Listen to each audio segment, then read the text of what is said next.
Heck yeah. 6 o'clock, I'd like to call this first regular monthly meeting of the Pine Shores Board of Commissioners to order.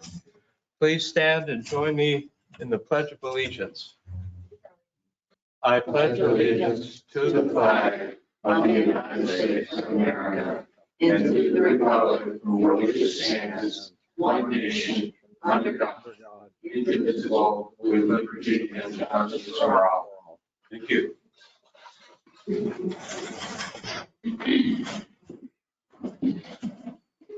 The next order of business is the approval of the agenda.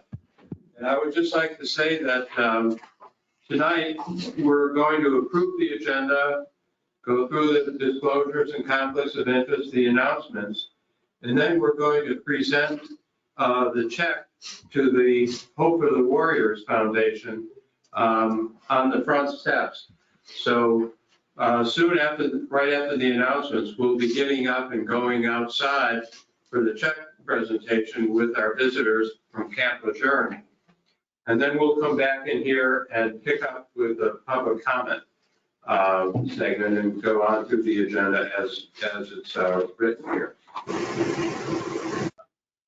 I'd like to ask for a motion to add any items on the agenda prior to approval. Yes, sir.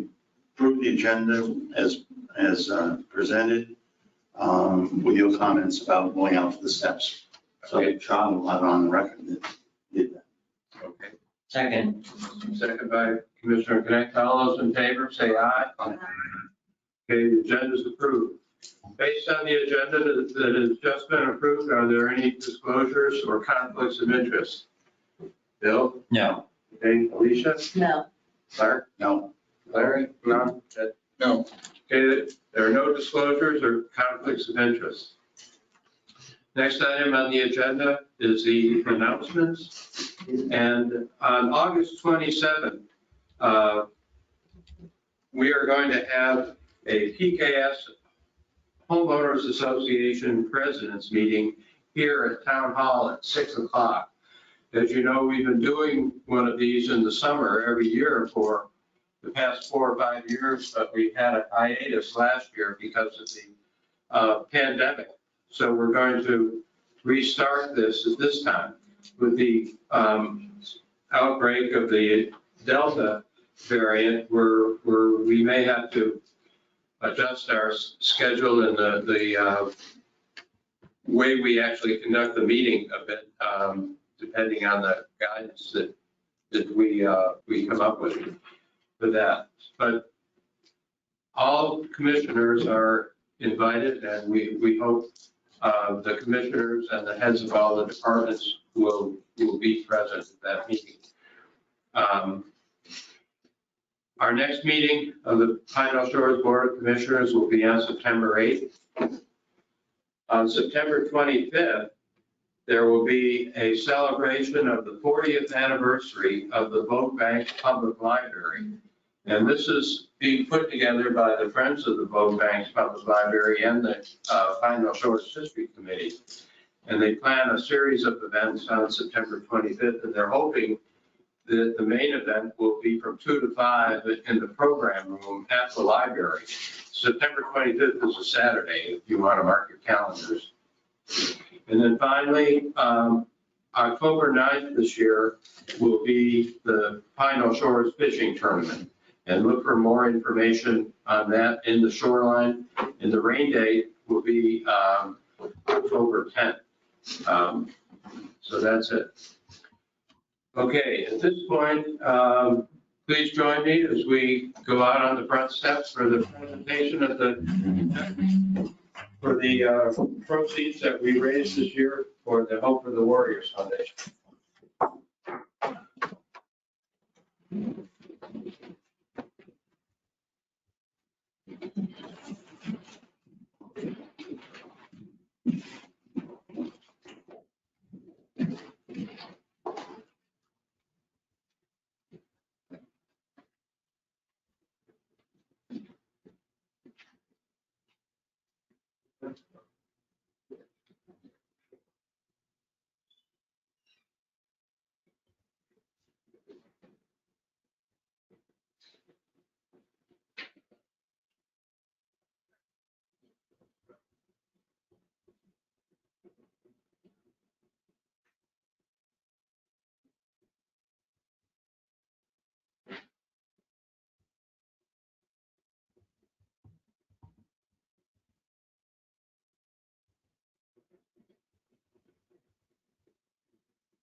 Yeah, sure. What do you want to do for homeowners meeting?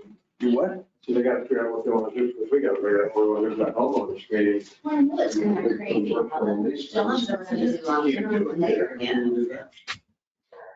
He just hit me when he was talking about the presents, getting, I was like, hey, bring back so much later. Yeah. So John, it's like, I know it's kind of like Delta virus, our variant now, but did you ever bring back the mayor? Maybe in the Yes. fall, when it's like, when it's not as busy. We tried, Restaurants. but we were having a hard time finding a place that would accommodate us this summer because everybody's so short of Yeah, people that's what and we're there's so thinking, many maybe in the tourists. fall, and maybe a weeknight. But see, places aren't open, like Tuesday, Wednesday, like so many places are closed Monday, Tuesday. Are we online? Yeah. Otherwise. Okay, we'll just wait for Clark. For people listening in, I'd just like to say that this year we presented a check for $52,700 to the Hope for the Warriors Foundation. That's in spite of the pandemic and the fact that we didn't have our the usual big auction as a result of the pandemic.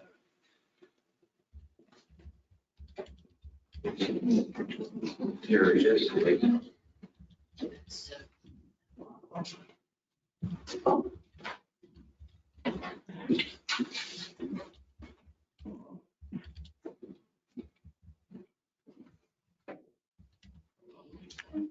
Okay.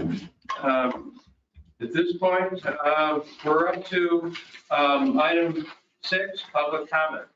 I'd like to ask Charlie Rafi to read any public comments that he's received so far, please.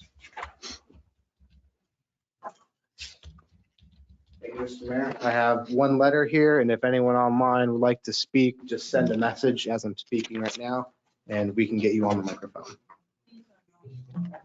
I have this. This letter is from Richard Seal.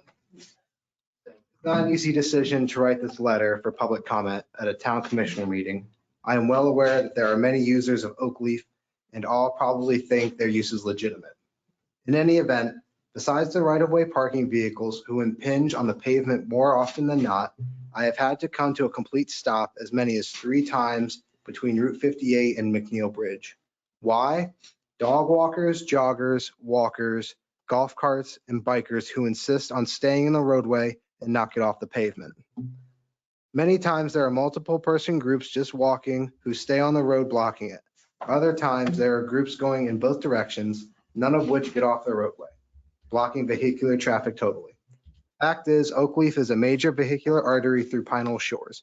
Users other than vehicles should be restricted to off the pavement use or better, to use less major roadways like Cypress or the roads that go from Oakleaf through Route 58. Commissioner action is needed before something not good happens. Richard Seal. Anybody have anything they'd like to respond to Richard at this point? I think it's good information to come to the surface because there is a problem. Okay, then. All right, anybody else? No other comment. Okay. That brings us to the consent agenda. What I'd like to do here, since we have 5 things here, is just go through them one by one and see if there are any comments. And then at the end, we'll just have one vote to approve the consent agenda with any comments or changes that we might make. The first item on the consent agenda is the minutes from our July 14th meeting. Does anybody have any comments or suggestions or changes on those minutes? Okay. The second one is the meeting minutes from our July 22nd special meeting where we talked about sidewalks. Does anybody have any comments or changes they'd like to make to those? Okay. The third item is the 2021 tax collector authorization. This is just authorizing our tax collector to send out the tax bills and collect the loot. Nothing terribly, it happens every year. The fourth thing are the volunteer appointments, and I think I would just like to read these into the record. On the planning board, George Green, Ike Pipkin, Doug Brown, and Marsh Coben all request reappointment on the planning board. They would serve on the board each for 1 2-year term. Val Ryan, Susan King, and Joanne Ferguson all request reappointment to the History Committee. They would serve on the committee each for 1 3-year term. And there was a late addition here for the Parks and Recreation Committee. Michael Lamar, Jane Coakley, Joe Francia, Karen Murphy, all request to serve on the park. Michael Lamar and Jane Coakley would be voting members, and Joe Francia and Karen Murphy would be alternates. Suzanne Carmel has moved from being a voting member to being an alternate, and Mike DeLauro has stepped down. And Kelly Clark was removed for lack of attendance. So there is room on the park for these 2 extra people. Does anybody have anything they'd like to comment on any of these volunteer board appointments? Just like to thank those people for volunteering for all the boards. Okay, the final item on the consent agenda is the sale of surplus property. And here I believe we're selling Sonny's truck and the old trailer that, and we'll sell those on what is this? Governmentdeals.com. Governmentdeals.com. Okay, there are no. Motion to approve is presented. Okay, Second. okay, all those in favor, say aye. Aye. Okay, the consent agenda has been approved. Okay, next up is the town manager and staff reports. Turn it over to the town manager, Brian Kramer. Okay, Mayor, the department heads are online, of course. First item, Mayor and Commissioners, is the RFP for solid waste services. It went out last week to 7 providers. I verified receipt with the 2 most likely. 2 most likely, we think, just based on where they serve in the region, most likely to respond. So they have until the 16th of August to send questions to us, then we answer at the end of the week. We're going to have a mandatory pre-bid meeting that likely will be online based on discussion we're going to have later tonight. And then we move forward with proposals due to me on the 1st. So I don't have dates yet on when I present them to you. It'll likely be a special meeting in September.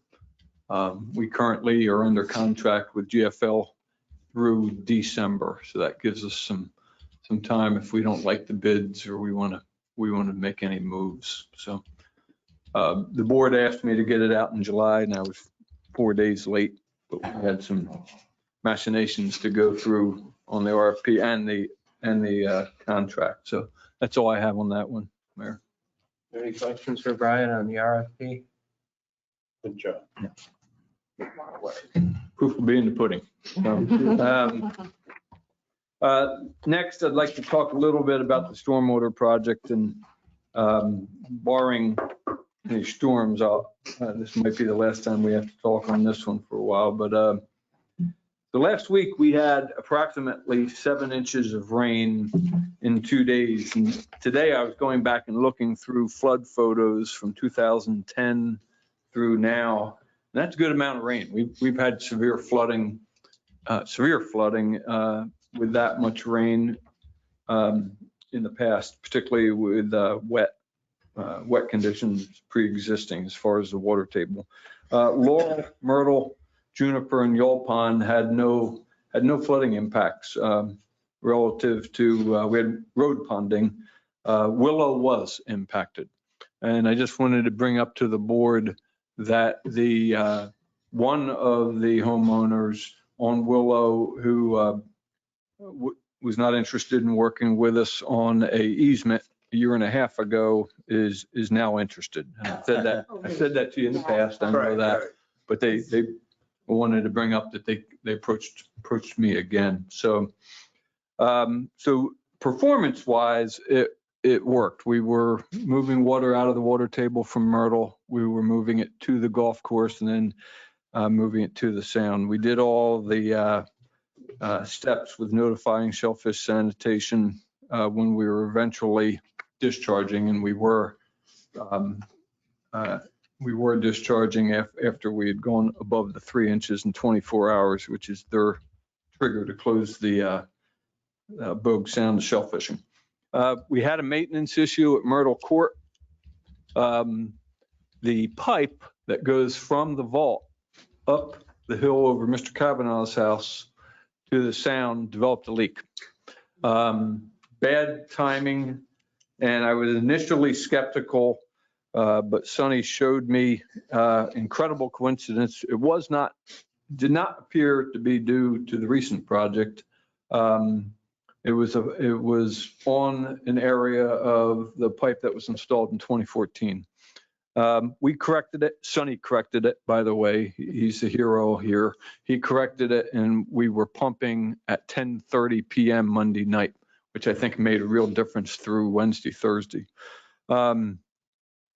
At the country club, at the end of the day, I'm going to meet with John Ferguson tomorrow and show him the pump hours and numbers. But at the country club pump, we removed about 5 million gallons of water. We put in about 2.3 million. So we removed twice as much as we put in. However, we learned several lessons. One, that we do need to start preemptive pumping at the golf course pond earlier. That shouldn't be a surprise to us, but we do. And secondly, we're really learning how to use that pump. Twice that pump shut down on its own as designed when the motor temperature reached a certain level. And what we've discovered is that's because we exceeded the amperage that we went to on that, because we were pumping at too high a level, too high a rate for the water level. So we can work on that and fix that. But it's going to take some time to kind of learn that. So overall, I think the project worked well for, we keep saying this isn't a real test. This isn't a real test. This is getting close to it. Yeah. Now, we don't want to see a real test, but we will eventually. We know we will. So, I'd give us a B on this one, just because of our maintenance issues and mainly the learning curve aspect on that. So that's all I have on phase 2. Are there any questions or comments on that? I would just point out the 2 ponds stayed down pretty much.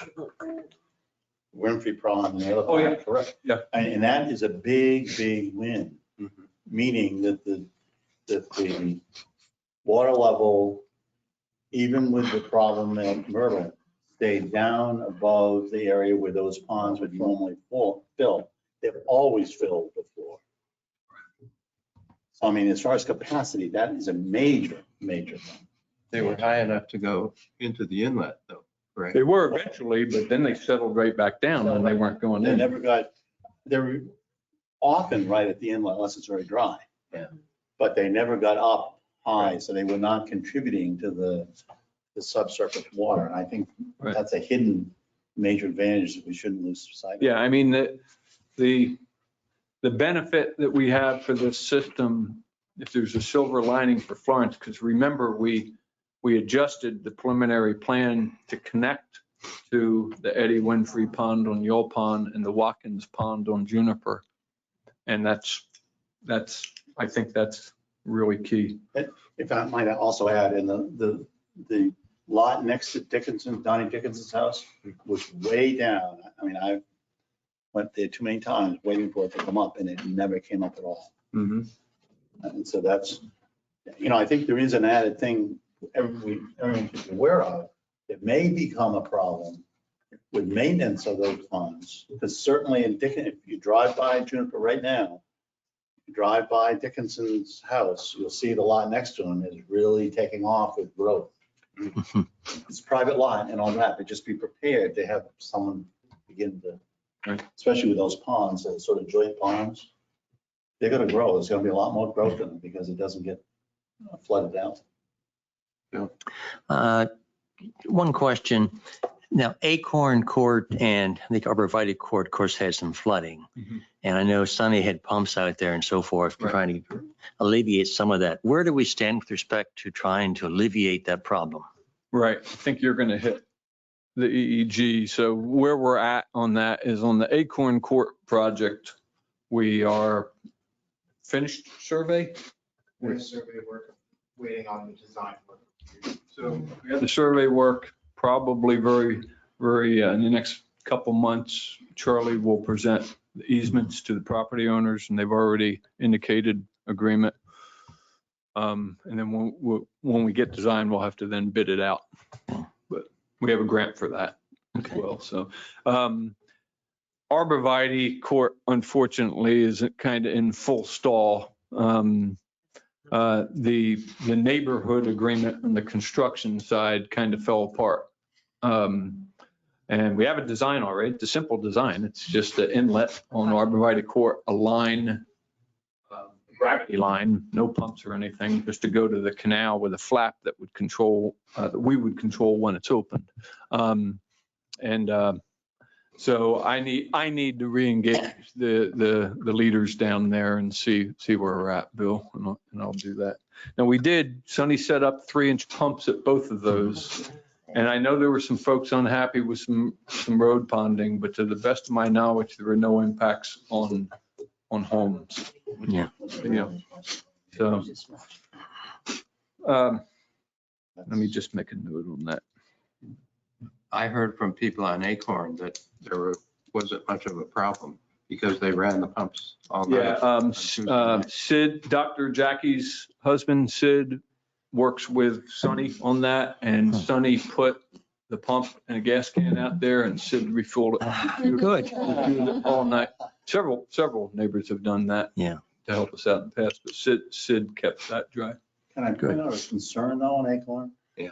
The neighbors many of the neighbors are still having all their roof drains go down the driveway. And people need to be aware of that. That's not what you're supposed to do. And there's at least 3 that I can think of that have done it intentionally, so. So we talked about this a couple of meetings ago about downspout management. And what Kevin is going to do is do some public education. Once we can have some folks in here and get the Eli Whitney folks in here and, Eli Jenkins folks in here and give some education on that. But it's in the ordinance, so that's an example where the problem is exacerbating. Right. Doing that is exacerbating the problem at the end of Acorn. Okay, Just a couple quick updates. With the Coastal Federation's help, we submitted the Duke Energy Foundation grant. We have our share budgeted this year, and that is for what we're calling the Phase 3 project, which is moving water from Laurel Court and Myrtle Court west to the vault. But we're in the wait stage. We did not submit, I had told you, I was looking at submitting a regional trails grant for the design of the nature trail, because when I explored that, we can't submit a grant for land we don't own. So I had to walk on that one. Jim Taylor just today submitted our recertification package for our CRS score. And there's a lot of flood and stormwater control management practices in that, by the way. I should probably show the board what's involved in that. Jim did a lot of work on that. Kevin helped him out substantially with a report that was part of it as well. And then lastly, and this is not on the slide, But I was reminded today, the park had a meeting last week, and there's some chatter in the park, and I'll label it as chatter right now, about organizing another music in the park event. We did something like that. Clark, I believe Martha was involved in this. We did something like that out back here quite a few years ago, and I believe we did it twice. We brought a band in, set up some chairs, and had kind of a dusk, not in the heat of the day thing. So the park's thinking about that. They have $1,000 annual budget, and they didn't really touch it last year, I don't believe. But might look at that this year. So I'll maybe get Ron Pearson to talk to us on that. Yes. There is a little bit of difference to it, and that is the interest is developed to having something in one of the sound front parks versus an isolation back here. Because that back here, late in the day, gets to be mosquito buildup. Yeah, the homeowners associations. And to tie in with the homeowners association, so at McNeil, Garner, maybe more of that type of thing. Right. The venue, I mentioned here, but I heard yesterday that the venue that they're actually thinking about is either in Garner or McNeil. We'd have to get Pikesville buy-in for that. I'm just relaying the scuttlebutt type Right. of talk on. Scuttlebutt. No, it's legit. I mean, it's just. Okay, anything else? No. Okay, at this point, we'll hear from Julie Anderson, who's our Assistant Town Manager and Chief Financial Officer. Okay, so I have a few things to report on tonight. First thing is tax bills. For the public to know, we had a delay at the form printer. Everything is delayed right now as far as getting anything that you order. Their turnaround time or order delivery period has gone from 2 weeks to 5 to 6 weeks. So we are hoping to have the blanks that they're printed on by Friday. So they should be mailed early next week. And so look for that. I know everyone has gotten their county tax bill already, but we get our data after the county does their billing. So there's always a difference in time between getting your county bill and ours, but it might be a little longer in between this year. FEMA excess funds, a lot of work has gone in to this in the last 2 weeks. Erica gets a bright shiny star for a lot of Erica and Sunny for chasing down a number of questions that FEMA had on various things, and Sunny's, so many of these projects are kind of on Sunny's side. So we've got all the packages together today, back to the consultant. Our goal is to have the full package sent to FEMA by the end of this week. And then we sit down and wait for them to tell us what we can do. The auditor was here this week. She came in Monday. She finished her on-site field work today. Everything looks good. The next step is drafting our report. So just a few things to talk about with that. And I think I mentioned some of these before after she was here. So there is new state law that the Local Government Commission has put into place or has gotten passed that requires any finding or any, there's also a new spreadsheet basically thing that the auditor has to look at key indicators for municipalities, and auditors just got that spreadsheet this week. So she didn't really know what was all in it and opened it while she was here to kind of look. So there's a laundry list of things that they're going to, she has to put our data into it. And then if it triggers something that the LGC does not like, then we may need to explain it. So any of these things that we need to explain has to be out in a public meeting, obviously. I mean, okay. But I then, as finance director, need to write to the state treasurer's office and answer all of those things. And then it needs to be signed by every one of you that you were fully informed of all of these things and why they are. And the reason behind this is the state treasurer's office has taken over, Paula said, 6 local governments. So has taken control of 6 local governments. And they could very easily take control of another 6, but they don't have the staff to do it.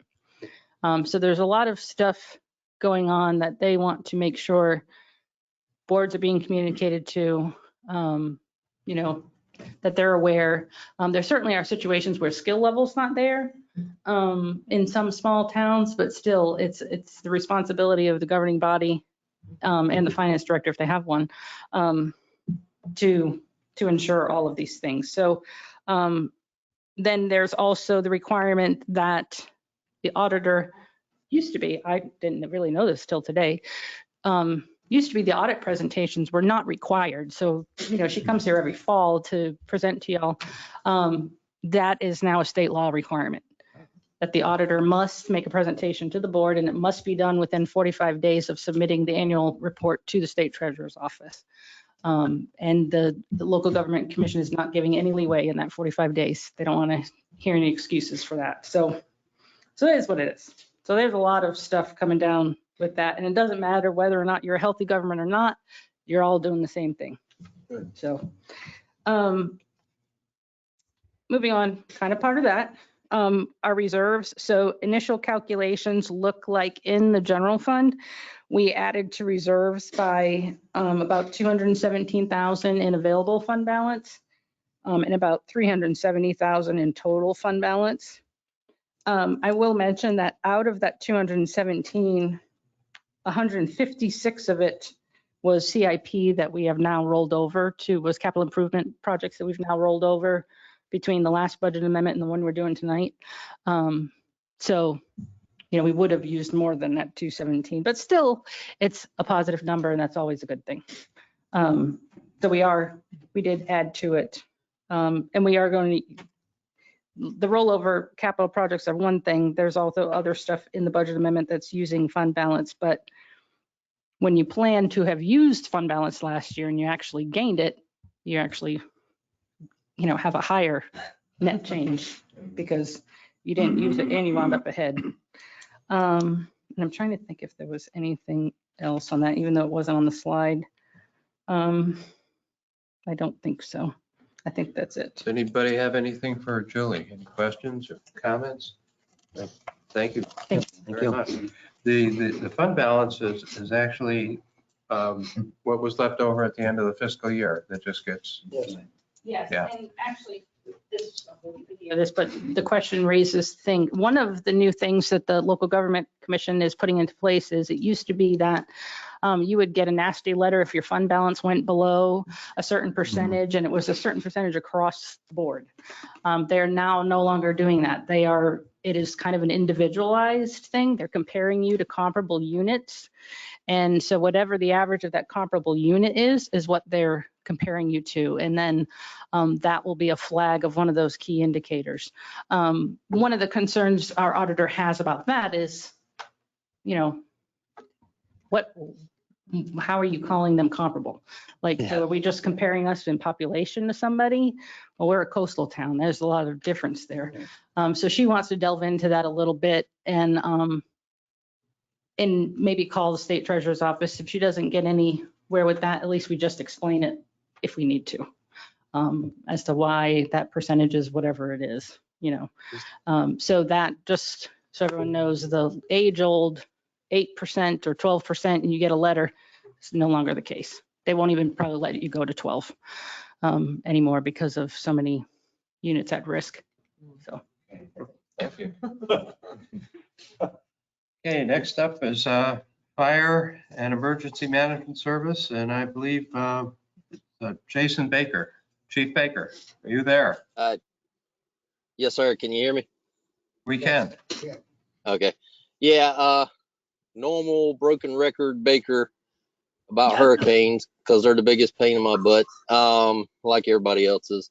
But, you know, this is the time of year Atlantic will start, you know, getting heated up and it's coming. So it'd be a good time.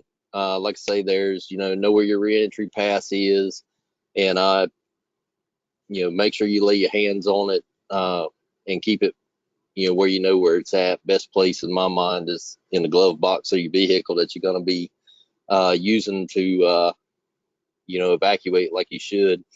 If you're not signed up for Code Red, which is kind of like a community alerting system, you can do that. It's a good idea to have on your phone, and you can use that, or you can get signed up for that at Carter County government's webpage. Just go under the emergency management tab, and it's there in a big tab you can click on, just says Code Red, and just put in your phone number and your name, and you'll be registered up for it. Pretty easy to do, and it's kind of cool because no matter where you're at in the country, if there's an alert goes out, you'll actually get it on your phone.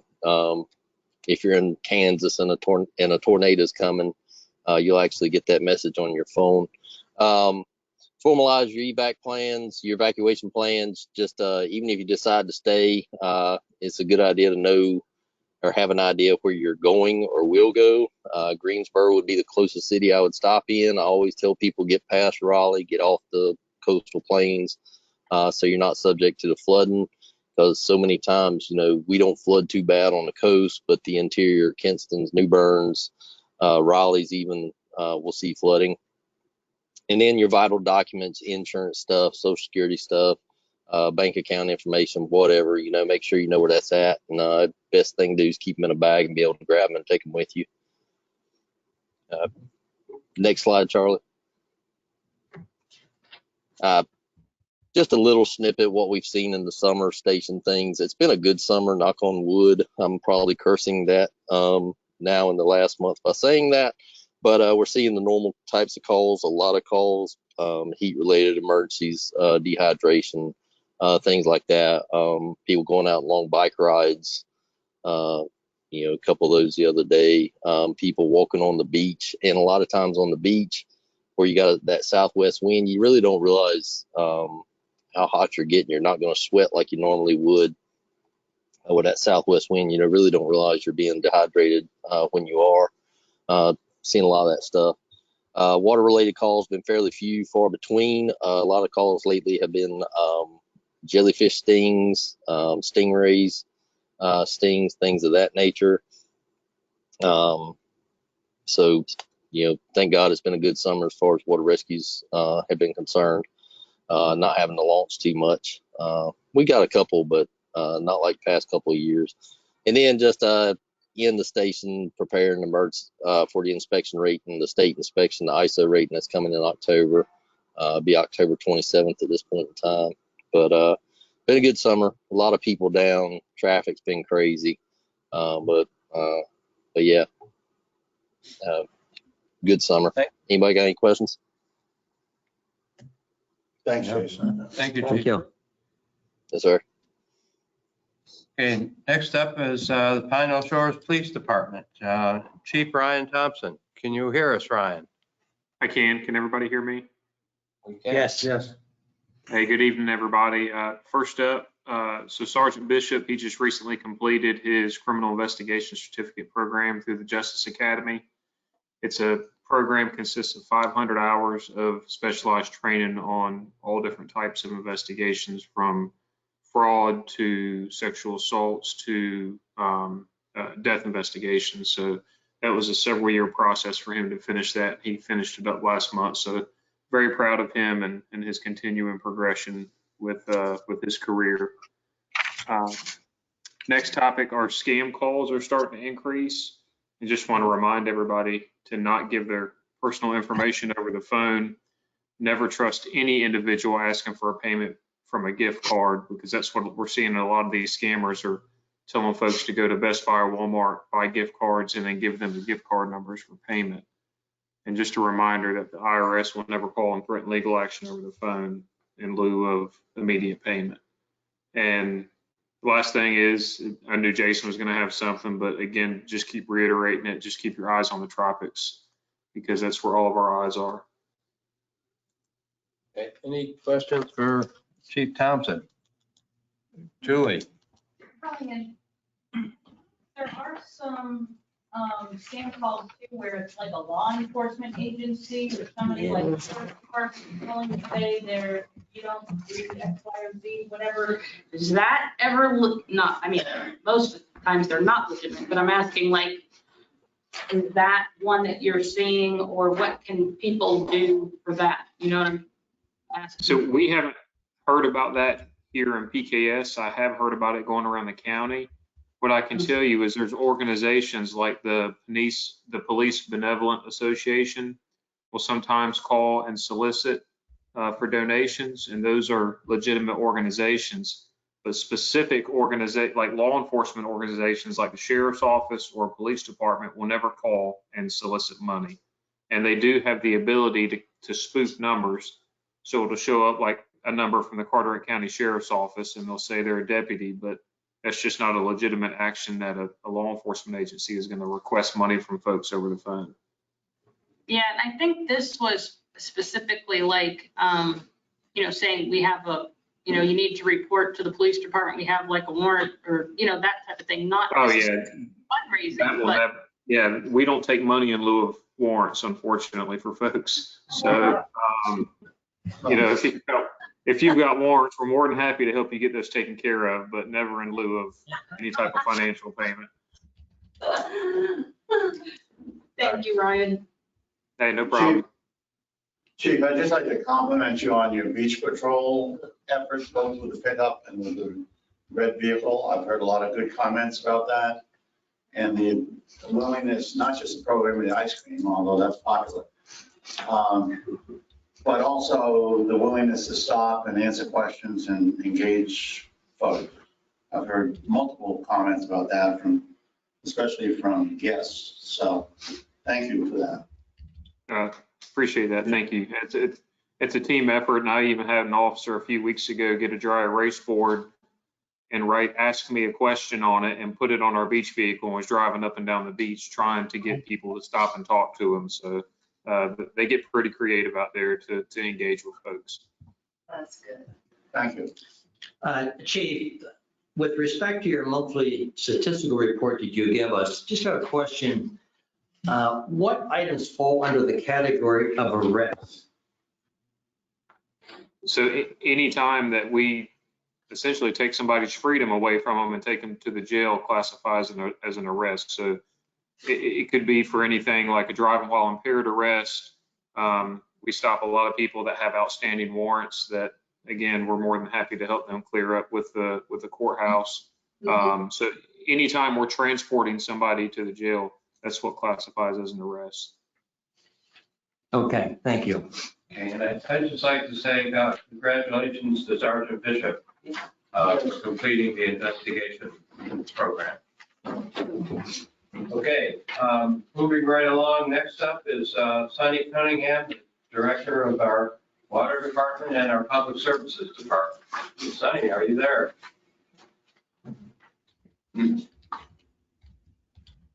You're on mute, son? Sonny? Okay, let's come back to Sonny in a minute. And on to the town planner, Kevin Reed. Kevin, are you there? Yes, sir, Mr. Mayor. Can you hear me? Yeah. Yes. Excellent. Thanks so much for having me be part of this meeting tonight. One of the first things I want to talk about is release of revised preliminary flood insurance rate maps. FEMA provided the town with these new maps. Recently, you may recall that preliminary flood insurance rate maps were initially released for Carteret County in July of 2016. Pine Knoll Shores, along with several other communities, filed an appeal with the North Carolina Flood Mapping Program. Basically, what we're requesting is that they use the best available data for remodeling and remapping of the new flood hazard areas. Particularly, there were areas where we thought the flood elevation was actually lower than the existing elevation. So the result of the appeal was a release with new revised preliminary firms on July 31st, 2021. Next slide, Charlie. Just a little bit anecdotal information. I did do some comparison of the 2016 maps versus 2021 maps. And in some locations, the flood determination is more favorable for property owners. An example of that is the Loblolly White Ash Loop And this is the non-ocean front loop that has interior lots on Loblolly and White Ash. The original 2016 preliminary firms had 17 structures in that area in a special flood hazard area. And the revised maps released this year have only 9 structures in the special flood hazard area. Another example of what we think is a favorable consideration is on Oakley south side, specifically west of Sycamore. The 2016 preliminary maps had 7 structures that were technically non-sound front and second row lots, for lack of a better phrase, in a special flood hazard area, and the revised firm has 0 structures in a special flood hazard area. The new revised maps will be subject to the same 90-day appeal period that it received under the maps in 2016. We're not sure when exactly that 90-day period is going to begin. We're waiting for some guidance from NC Flood Mapping on that. We did send out via social media, the town's Facebook page and the town's all hands contact list last week, information to folks about this new maps. And if they have any questions, to please feel free to contact me. So that's all I have. Be happy to answer questions. Any questions on the flood map? Larry? Commissioner Purcell. Thank you. And Kevin, you reported that there were about, I don't know, 8 or 15 structures that came out of the floodplain. Do you know that went into the floodplain? Were there any that they weren't before 2016, but they are now in 2021? No, that's a great question, Commissioner Carcello. And I think in some cases, in the case of that little loop there with Loblolly and White Ash, some of those properties currently are in a special flood hazard area. The key issue for us as part of the appeal was the number of properties that weren't, that were being moved into it, and somehow that didn't jive with elevation requirements. So I'm personally pleased with the anecdotal information there that shows that more are coming out of that special flood hazard area. Thank you. Anybody else? Okay, Kevin? Don. Yes, sir. Single family landscape permits. As you know, we had a robust year in fiscal year that concluded at the end of June. We have already issued 2 single family landscape permits for the month of July. We are currently reviewing 5 single family landscape permits. 113 Knollwood, 120 Pelican Drive East, 3 in Roosevelt Beach, and there's 1 under construction in Roosevelt Beach. And we are continuing to get contact information from owners and builders about building in Pine Knoll Shores. And so I expect the numbers we saw from the last fiscal year to continue through this new fiscal year that we just started. So a lot of activity from a single family landscape permit standpoint.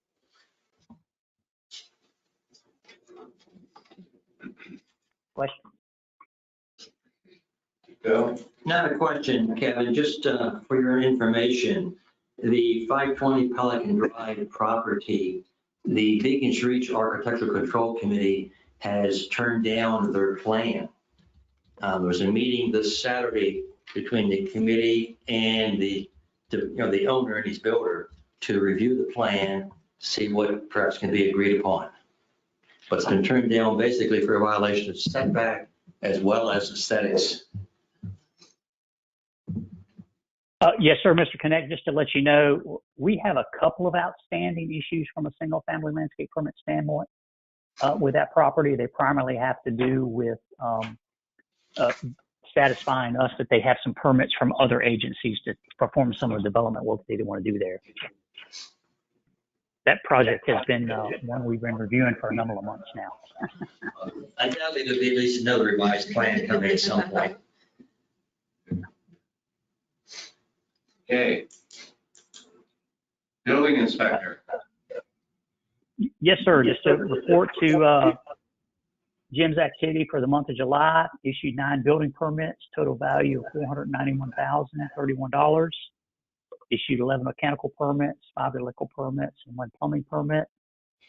Total fees generated from all permits was $6,646, and the total value of all permits was $569,702. It issued a total of 22 tree removal permits, which resulted in the loss of 48 trees for the month of July, and Jim performed a total of 133 inspections. All right. Thank you very much. Town planner Kevin Reed. Any questions for Kevin? We'll let him go. Sonny Cunningham, are you there? Are you online now? Yes, sir. Ready to go.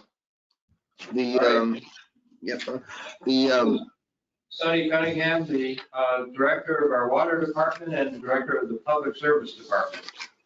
Man, you guys help me a lot. I appreciate you guys.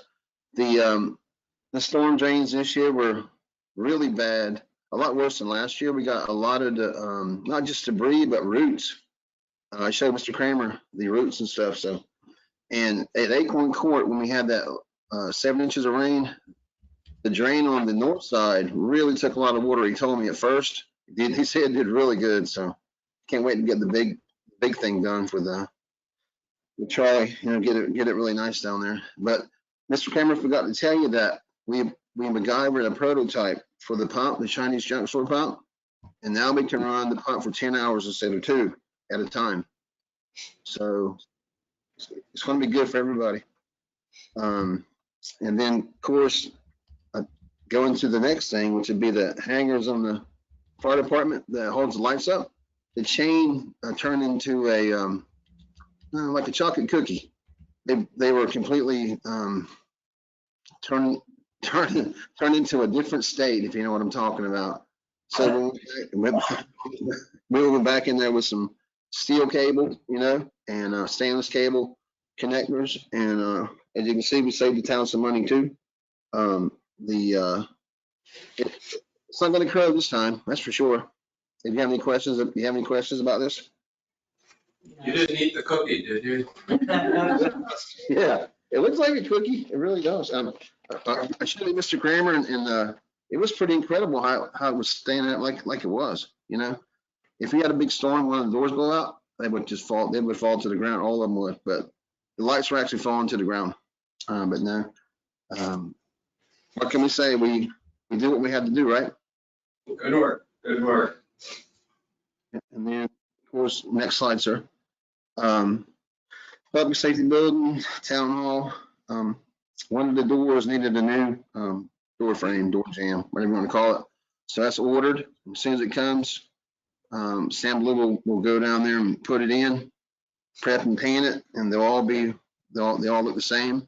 And the metal doors is the way you have to do it. It's just the way it is. I had doubts at first too when I brought him out there, but he assured me that it was a door, that vinyl door just won't hold up. It'll actually break. And me and the fire chief, police chief, we seen it where it was cracked at, where the old ones were. So hopefully we'll have, hopefully everything is going to go good. And Jason and Ryan's building will stay dry. The roof and the doors. So, seriously, but also we've been putting some water taps into a lot of calls for some bigger meters now, bigger homes like the one at Garner Park. It's required a 1-inch meter, which is be some revenue for Julie, right? So that's gonna be good. Yeah. So you have any questions at all? Yeah, whatever. Let me know. Questions for Sonny? Comments? No. Okay, thank you. Not a question. I just want to thank you, Sonny, for all the extraordinary work and time you put in during this recent 7 inches of water that we had. You helped a lot of people with your dedication being out there. I appreciate you guys. I mean, I try to set a good example for you guys because you guys are the one that are going to get the calls, So. Yeah, well, thank you, Sonny. You're welcome. Thank you. Okay, next up is our town clerk, Charlie Rothie. Charlie.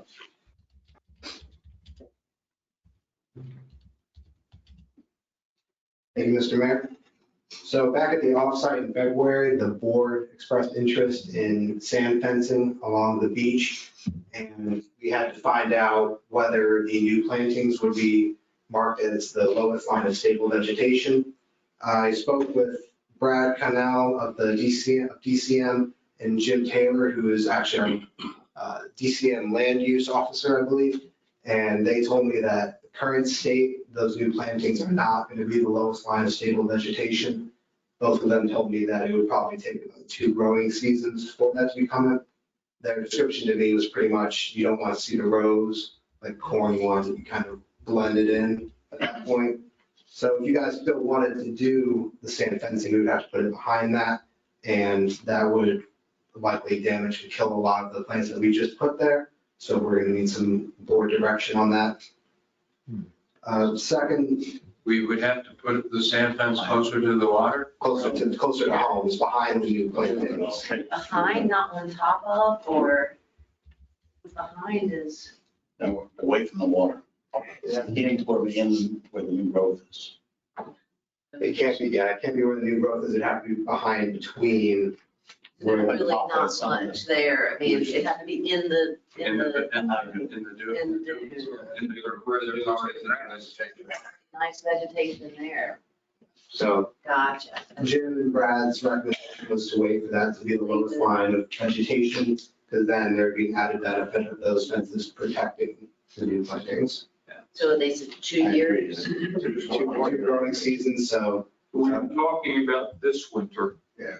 So rather than this winter, it would be the following winter. Okay, so just 1 year. 1 more year. That's, that's, You need a Yeah. motion for that. And a lot of the vegetation that's there and the new vegetation that won't be acting as sand fence. Somewhat, yes, that's part of the purpose of it. Yeah. There's some slight differences. You're really going to protect more of the dune shape with the sand fencing, and having that root system the root system helps, but it's not enough to help with the wind. Charlie, I think communication with the various homeowners association on the beach is going to be critical, so they don't jump the gun on some of this stuff. And do their own. And we did send a letter to the homeowner associations. Actually, we sent it to all oceanfront residents last month, informing them of this project that we were going to get going, so they are aware of what is going in there. Commissioner was asked whether we need a motion to delay anything at this point, or? I don't believe we need one at this time, unless I'm wrong. I think though, as Ted brought out, we should send out a notice to at least all those homeowners associations, if not general email, whatever, on our Facebook page, to all the property owners that it's being delayed a year, just a brief explanation why. Because I know a lot of people are expecting it to be done. They may not even be in the association. Right. they might go put something out themselves. But I wonder, I mean, I realize we have to do this, but does it raise the question that we should put the sand fence up before we plant anything so that that can be done? I'm just wondering environmentally, does it raise the question? Before we put new plantings? Yes, because it seems that the new plantings is what's causing the problem. If plantings weren't there, we could have put the sand fence up. That is correct. I don't know, I'm just asking the question because what the sand fence does is build the dune. Rudy question. Rudy definitely had more expertise on it, but my understanding is with those plantings, lowering the sand beds closer to the ocean front would allow more space for that sand to build up and make the dune larger. Because the intended goal of that new planting is to kind of have all of that blend in and all of that be the sand dune. So what you say is yes and no, I don't quite get that. We should have done what we did, we should have done something else. Well, we would have had to build the sand fence before you plant. I mean, after the beach nourishment, that Clark is saying, then put up your sand fence and then put your plants in between the sand fence. But there's I'm just wondering. I don't know, it's a good question. reason, I can't remember what it. Rudy felt we had the option to add like $700,000 onto the beach project and do fencing. Rudy felt very strongly, and I think we talked about this, that really we should have a good solid row of plants. And the row of plants looking east-west is seaward of the primary frontal dune. Right. So you have a big primary frontal dune. What do you think, John and Larry? I would say it's 30 feet wide. Yeah. It's on that slope before it angles down. Yes, I mean, if we had put up the fence before the plants put in, it likely would have greatly increased the cost of it because there'd been a lot of sand fencing. You wouldn't have been able to use tractors. But at this point, where we're at right now with a good, healthy, growing, 30-foot wide strip of sand of plants, it makes sense to have it seaward of that. Yeah, row. right. But all I'm trying to do is look ahead, make sure the decision we made was, in hindsight, was appropriate one or not. Just trying to recollect that, that's all. Yeah, I think it was based off of what Rudy told us. Yeah. And I think being out on the beach as much as with these turtles this year, that vegetation has done, and the citizens that have been out there, that vegetation is doing so well. I kind of think you're better off in the scenario that we're in, where that vegetation is growing, thickening up the dune, and then you're going to put sand fencing here after that vegetation is filled in, versus putting sand fencing here and then vegetation on this side of it closer to the ocean afterwards. I think you might wind up with a stronger stability. Yeah, stronger barrier after that. Yeah. This is, Mark, it's really a question that'll be answered after the next hurricane or nourishment. No sense in talking about it now. Hindsight is 20/20 always. Well, we still will know. Next time it's, we have to redo the beach, we'll have to figure out which way we want to go. So, and also along with the 7 inches of rain that we also got a lot of lightning, and some of that lightning struck the building.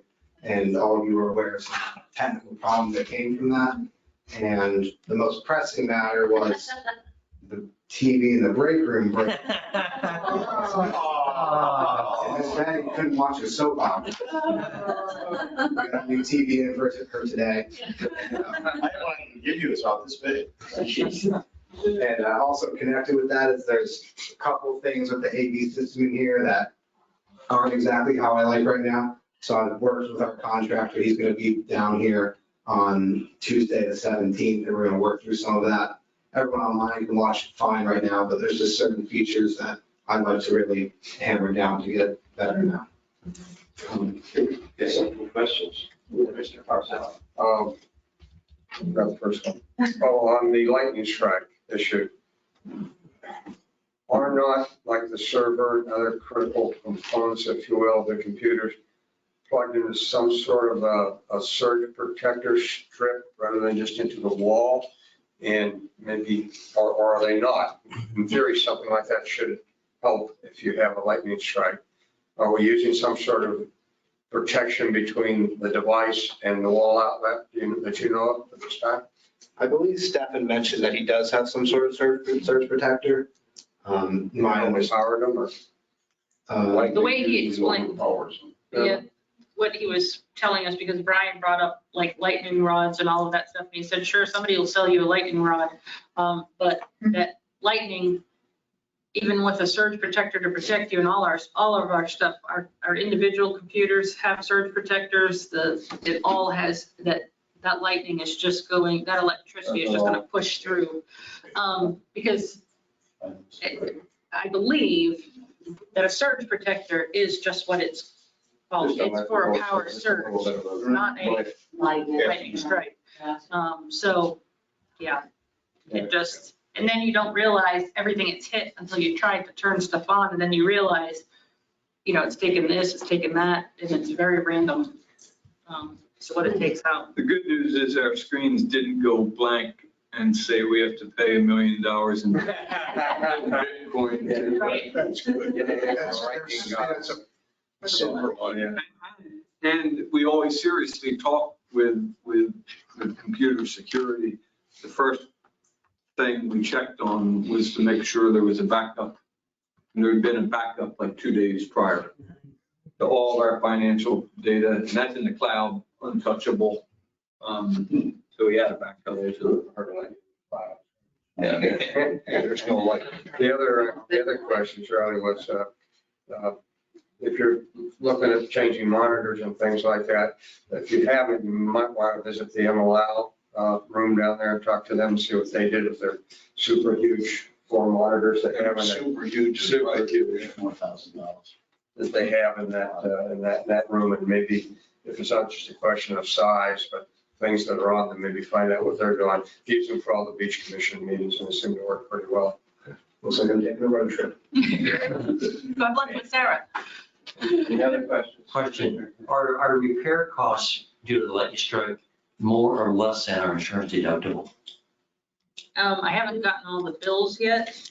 I have not received all the bills for like Stefan's work. Stefan will be in tomorrow to replace our router, so it just, more than likely, we wouldn't gain anything by filing for insurance. They would be, right, it would be covered. It'd be about the same is what I would venture to guess. So, and it's not like we can satisfy that deductible and be good for the rest of the year. It's per. Yeah, it's pretty large. Yeah. So I don't think, but I'll know more once we receive everything. I'll add to that, a lot of the equipment I have in here is under a 5-year warranty. So if any issues happen with that, we can easily get it replaced. And then just two very quick things. Town website, if you ever have any permits online, or if you have any permits you need to submit, building, tree permits, all of that is available on the town website. With the Delta variant stuff, we don't really know exactly what we want to do. That's what commissioners decide later. I'm just letting the public know that those options are there. And a quick update for Acorn Court. I met with Bree and Sunny last week, and we went over the fittings that Sunny needed for the pumps at that station. And I'm good to go with that project. I'm waiting for the final design from Bree. And as soon as she gets that for me, we're going to be hitting the ground running. I've got templates ready for easements, and we're already talking about how we want to do the bid process. So we're really excited with that project going. Okay, other questions? I have one question on that. So is that essentially putting in a pipe so that Sunny can hook a pump up to it? Yes. So you'll still have to bring a pump. They'll still have to bring a pump. It'll be a much simpler process than bringing the hose and. So the same thing is what's going on if you get like the extra line that goes into the golf course pond. Yes. Yes. So Essentially it's that. But a much smaller pump. Small. Right, but I just meant it doesn't preclude he having to take a pump there. Right, there's no automatic pump there. I'm getting a little bit concerned that we're having multiple places we have to do that. So things are getting, town's responsibility is getting expanded. For instance, the one at Restone from Gay Lee's pond, there was a town pump there. You know, so as people get word that, oh, the town knows how to pump. Well, Clark, all these pump areas have been places we've been setting up pumps for a long time. What we're trying to do is make the work at these easier. No, I understand. I understand that, but You know what I'm saying? yeah, for instance, like Gay Lee's, that maybe needs to have a connection. Rather than, because it didn't used to be a pump there, right? And it was one there this time. That's all. I mean, it is also a matter of public safety. And Acorn Court that gets over 10 to 12 inches, you got to be able to have an ambulance go through that. You could use a sump pump, an automatic sump pump at Acorn Court if you have a catch. Acorn Court is in such bad shape too. Another aspect of the project, which is pretty cool that the Coastal Federation is helping us with, is the center of the court. It's going to be pervious. So we'll have infiltration as well. I mean, when you go to Acorn Court after a flooding event now, there's air bubbles coming up all over because the asphalt's in such horrible shape. We'll not only have the pumping, we'll also have a pervious center of the circle. Yeah. And it'll be sloped down to that. The asphalt will be. That'd be pretty cool. To follow up on that, I think Clark mentioned the downspout problems on Acorn. So we need to perhaps do some enforcement of that to try to prevent some of that water from getting onto Acorn Court. If there's another way to disperse it on the properties. I agree with that, and I'll be working with Kevin on that. Okay, thank you very much, Charlie. Okay, moving right along, we're up to new business right now, and first thing we have is the engineer sidewalk feasibility report. Manager Kramer, please. Okay, Mayor and Commissioners, I'm on page 18 of the agenda packet. So very quickly, how we got here, we're all familiar with it. This started with our February offsite discussion on sidewalks and planning. So after our PPG meetings, we've kind of zeroed in now on 2 sections for the current initiative.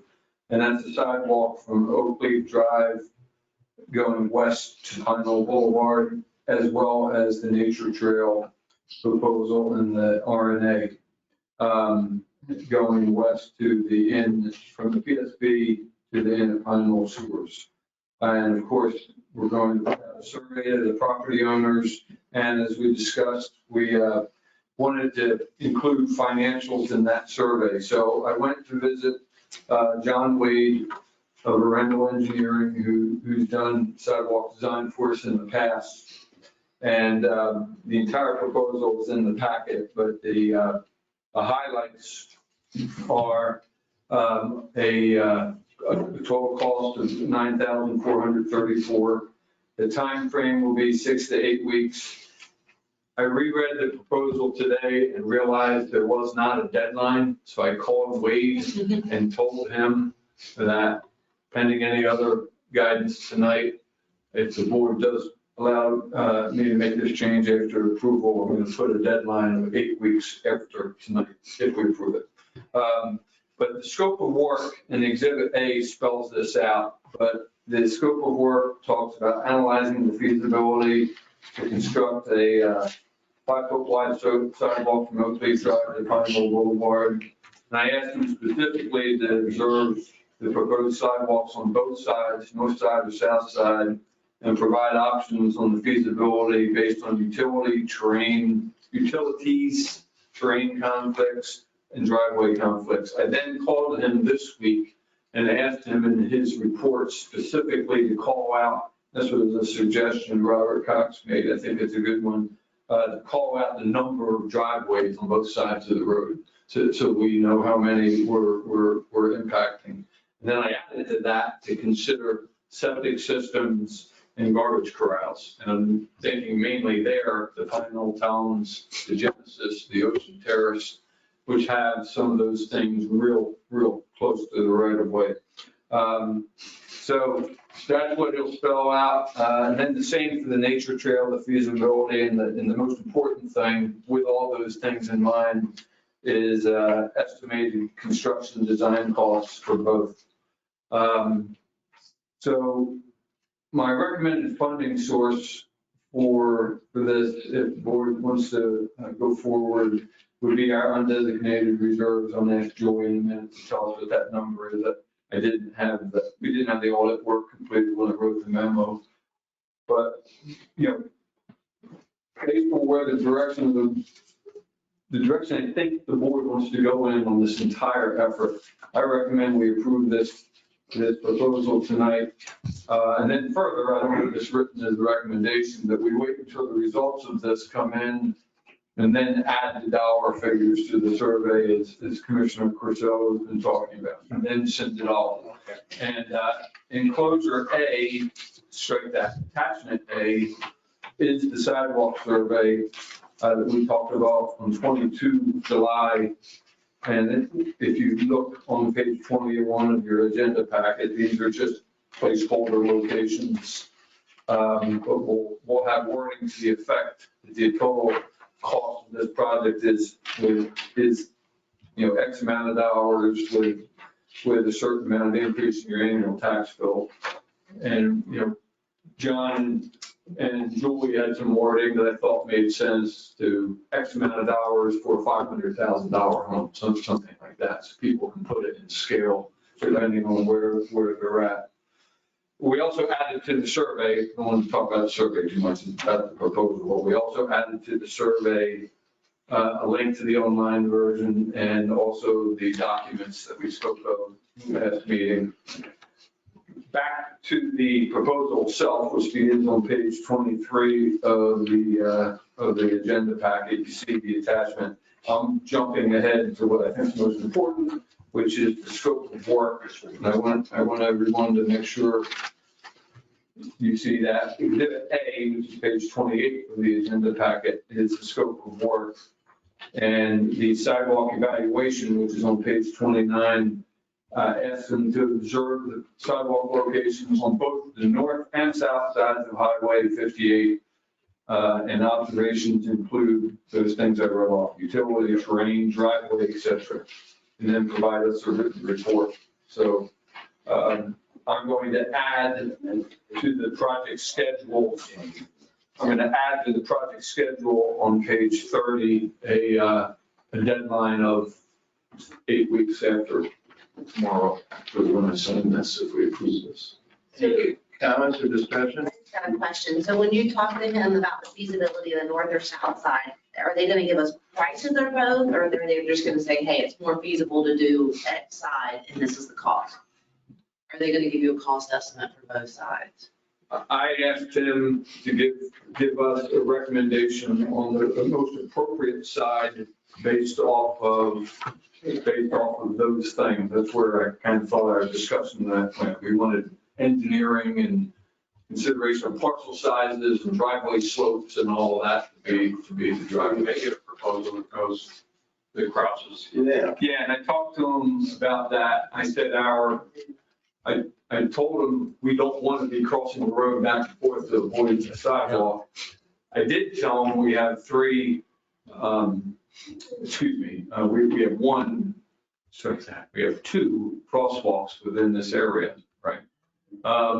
So those might be logical places if they make sense, on this train issue. I'm not sure they will. We don't know yet.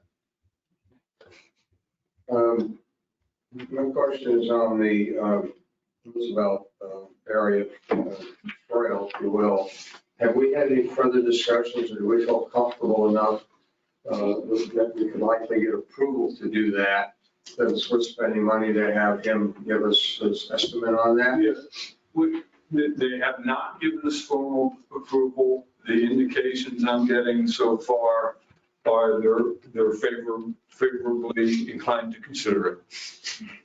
But he's not going to give us the other side, the north side of the south side of the street also on that, is he? He just. No, I didn't ask for that. Yeah, I know. That's why. I just wondered if, we end up with a no, we spent some money that was any good. That was my only concern on I have not received anything close to a no from the Parks and Rec people. Just their interest. And I did send them an update a week or two ago, let them know we're kind of doing all this, survey and all that, but we're still interested in talking. Another possible question might be, what would its cost increment be to also give us an estimate on just running the sidewalk all down the south side? And then you've got both stories covered. You mean from the public safety building? I know whatever you call that. That way you got both sides covered. And if you try to justify to the people why you want to go through the Roosevelt thing, because it's 3 times more expensive, et cetera, whatever. Or No, if somebody comes back and says no to the RNA. If they say no, then you've already not done, you don't have, and, I would assume it'd be cheaper for him to just add it to this rather than do it again at a later date, but maybe not.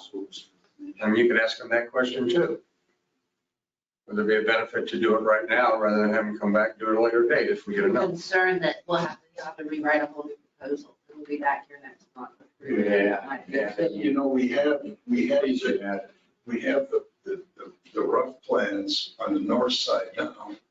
And we're not destroying any personal property on the south side. Maybe you'd want to leave it there, because there's a crosswalk there with a stoplight on it, so you could stay on the north side and not worry about the south side. I'm sorry, we're talking about Roosevelt. I'm So if you don't get permission, right. you can't go on the north We've side. already had that done. Oh, you mean put it in the right of way, in our right of way on Yeah, the right. north side? So there's no reason to go, we could, I guess, go to the south side, but you get complicated up there with the streets. I didn't know we already had, We have a design, Design is all done on that already. so we do have a cost estimate on that. And it's a couple of years old, but that was about $300,000, I believe. We could just know. So I don't know if it's necessary to do the south side. well, it was also, I'd ask them, see what the increment is. I mean, it can't hurt, not significant. We might want to do it, have the information. I think this is a great approach to it, Brian. I think we can finally go out to the citizens with some reasonably accurate numbers and what it's going to cost. Makes sense. This Commissioner Kay? You're looking for approval of the agreement with respect to the engineers. Now, are you also looking for approval of the survey at this point? No. Okay. We'll put in the numbers and then give it to you. Okay, then with respect to the actual agreement with engineers, I have one question. That's page 23 of our packet. Paragraph 4.3 requires the engineer to provide professional liability insurance, limit of at least 1 million per claim, 2 million aggregate. And then you go to the next paragraph, 4.4. There's an agreement that we would limit the engineer's liability to $200,000. I mean, that seems to be inconsistent with the insurance coverage. Why are we limiting the liability? Mayor and board members, those kinds of things bother me too. But since there's almost no chance of liability coming out of this study, I did not raise it as an issue. Had this been a design of a building, for example, a concrete and steel condominium, I might have a different thought about it, but not for something like this. So those are my thoughts anyway. Right. Well, really, it's just in the hook for $9,000, so the engineer's total fee. Well, it's the greater of. Oh, great, I missed that part, I'm sorry. Keep reading. I don't have a real problem because of what Neil just said, but it still is always bugs me when they got coverage and we're limiting liability to a lot less than the coverage. The risk here obviously very low, but the potential is always there. That's all. Okay, anybody else at this point? Motion? Would anybody like to make a motion to approve the proposal? Motion to approve the proposal. Second. Okay, any more discussion? All those in favor, say aye. All those opposed? It's unanimous. Thank you, Brian.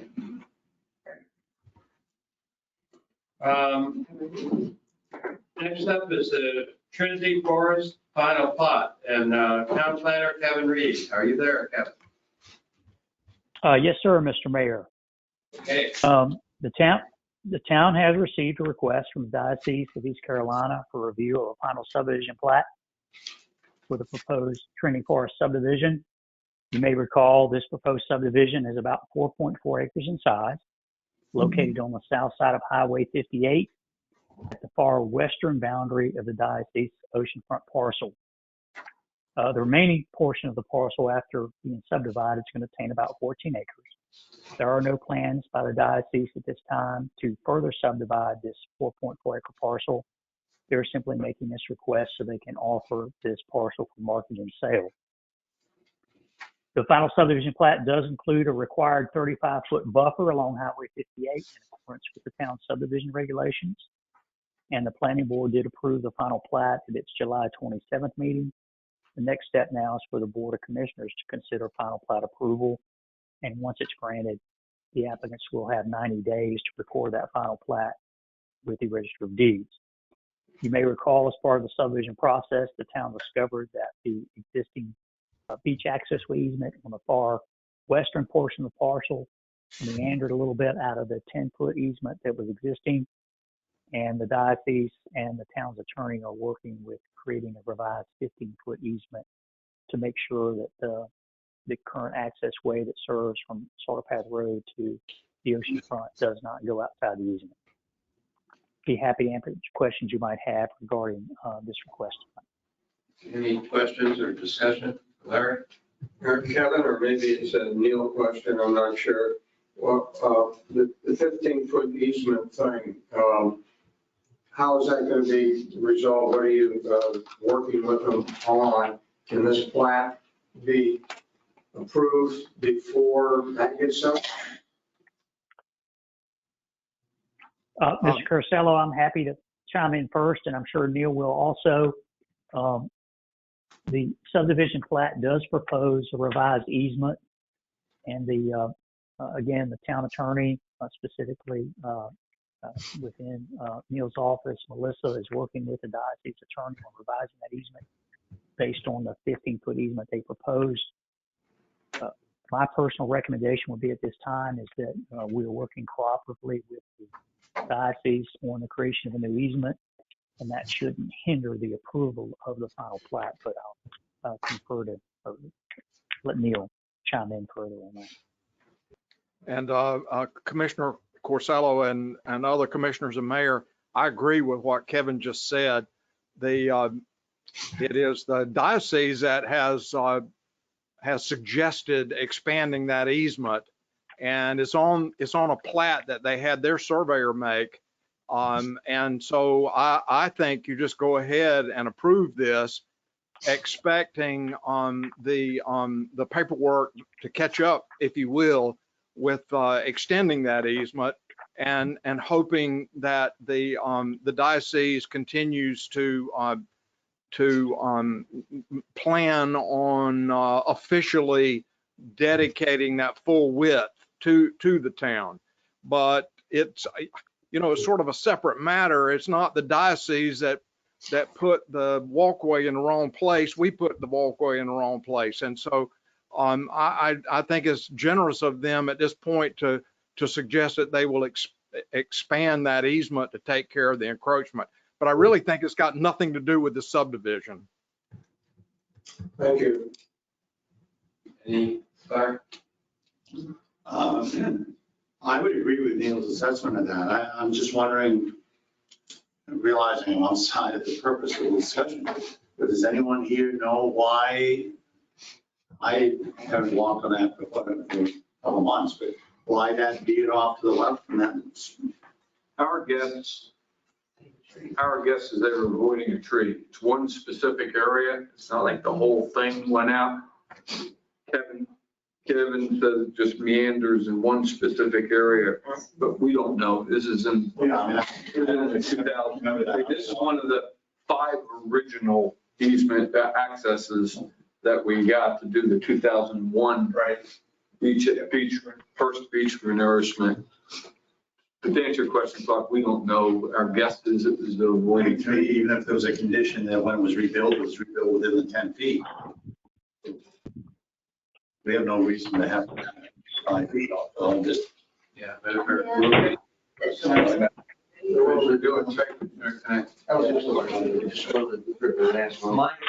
personal feeling is that if we can do it, we approve the subdivision plan subject to the 15-foot easement being made permanent prior to the plan. Mayor, I do not recommend that. I sort of understand the thought, but the church has no responsibility for that boardwalk not being in the right place. It's just not. Should not be a condition of approving this the subdivision plat to require the church to dedicate more feet in this easement. Let's just take it on faith, if you will, no pun intended, that the church will come through and sort of honor that, the suggestion that they have made. If they don't, well, they've got a plat that shows this easement on it. And I suppose they could come back and ask us to unwind it. But to condition approval of this plat on the church widening an easement where they've got no responsibility for the boardwalk being in the wrong place in the first place, I just can't see making it conditioned on that. Yeah, I'm sorry. That seems to make a lot of sense, Neil. Also, now that I understand more what the 5-foot ingress is, it's not for the whole length of a path or anything. It's just around a certain area. And it shouldn't be very significant for us to just take it back to 10 feet, move it over or whatever. So either way probably is fine, I would think. I think this is the best way. I think that they need this plat in order to sell the land, right? Yeah. I mean, you can't sell a piece of property unless you've got a surveyed piece of property or you're putting up for sale. So I think we shouldn't probably delay it at this point, but, okay, does anybody want to make a motion to approve this? I'll make a motion to approve it. Second. Motion by Commissioner Durham, seconded by Commissioner Gonzalez. Is there any further discussion? No. All those in favor say aye. Aye. Okay, it's unanimous. Next item on the agenda now is the appointments for the Unified Development Ordinance Committee. Town Planner Kevin Reed. Kevin, are you there again?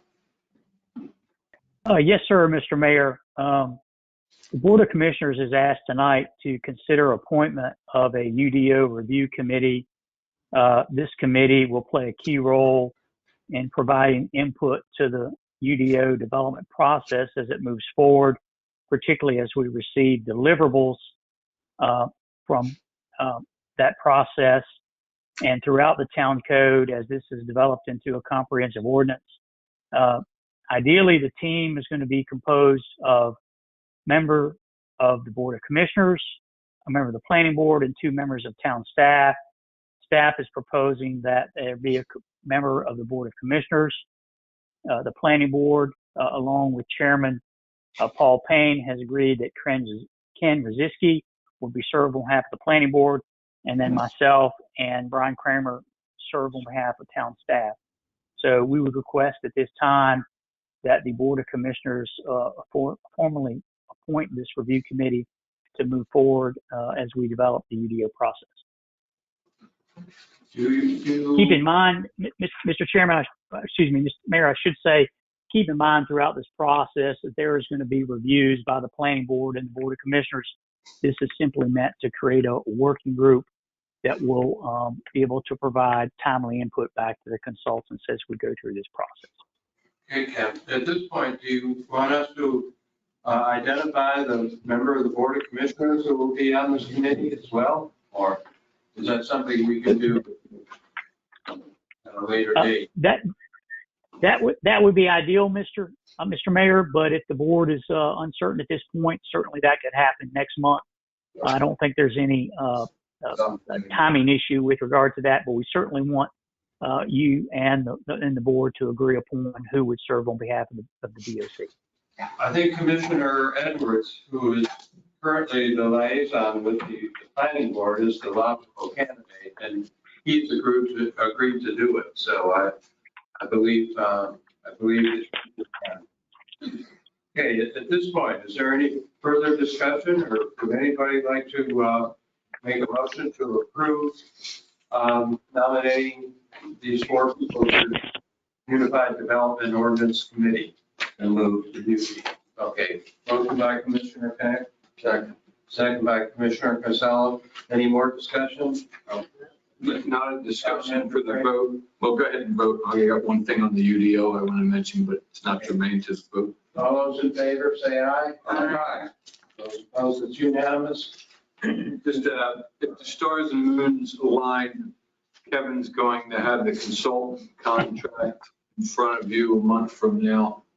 And that will really kick off some, hopefully, some work on this. So we're going to give a warning order. Kevin's got to get the contract, get it over to Neil, but hopefully we'll have that. Mayor, this is Neil. Are you hearing me okay in the hearing room? Yes. Yes. Lee, I want to share just some thoughts about this whole process. This will be my fourth involvement in municipal governments creating a UDO. And so I've seen 3 of these go from start to finish. And 2 of them used a consultant and 1 did not. 1 was in-house. And I have to say that you have to be extraordinarily careful about who your consultant is, or you're potentially, I'm not going to say are wasting money, but you can end up getting drafts that are nowhere near ready for board adoption. And what happens is that the planning board and the town board and the staff and the town attorney end up spending hundreds of hours going through and making corrections and getting it ready for the town board to approve. In 2 cases where that I was involved, where consultants were brought in, and in both cases the consultants gave an arbitrarily low figure for the work that they were going to do, and I had reservations from the very beginning, because folks, if you think about it, you're going to end up with a 200 or 300 page document, and simply to read through a document that long is going to take somewhere around 8 hours. And so when you're drafting these long documents for content, it takes an incredible amount of time. And if you get a consultant that has put in an artificially low bid, then they're looking to cut corners so that they can get something out and it looks like they've delivered on what they promised to deliver. In one case, and this is the literal truth, the first draft that my municipal client got of a UDO, we ended up, after reviewing half of it, maybe we reviewed it all, we took it to the trash can and put it in the trash can, and that was it. We never looked at it again. The next one was somewhat better than that, but it had so many errors that it just was grueling to go through it and get it straightened out. And the more time it takes to go through and straighten it out, obviously, the more it costs. So if you haven't gotten your consultant yet, make sure you get a good one, and make sure you get one where fairly sophisticated towns have used them in the past, and you get good references on them. Even then, it's going to be a long, involved process. What happens is that consultants have got templates that they've done for other municipal governments in the past. And what they like to do is take those templates and then kind of merge it in with the existing ordinances for their new client. There's a problem with that, in that sometimes they don't catch the fact that they're moving over from existing ordinances things that are addressed in their template, and then you end up with conflicts, which That's one thing that you're absolutely trying to avoid is conflicts in your ordinance. And so some of the consultants are not good at realizing when they move over their local government's clients' existing regulations into their template that they are creating a conflict.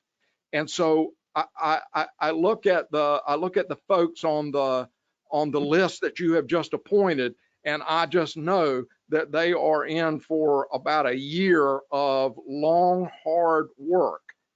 But if the consultant you get doesn't do a great job, then that committee that you referred to, plus Kevin, plus me, plus any of you who really sink down into it, we're all going to be spending dozens, hundreds of hours trying to get this done.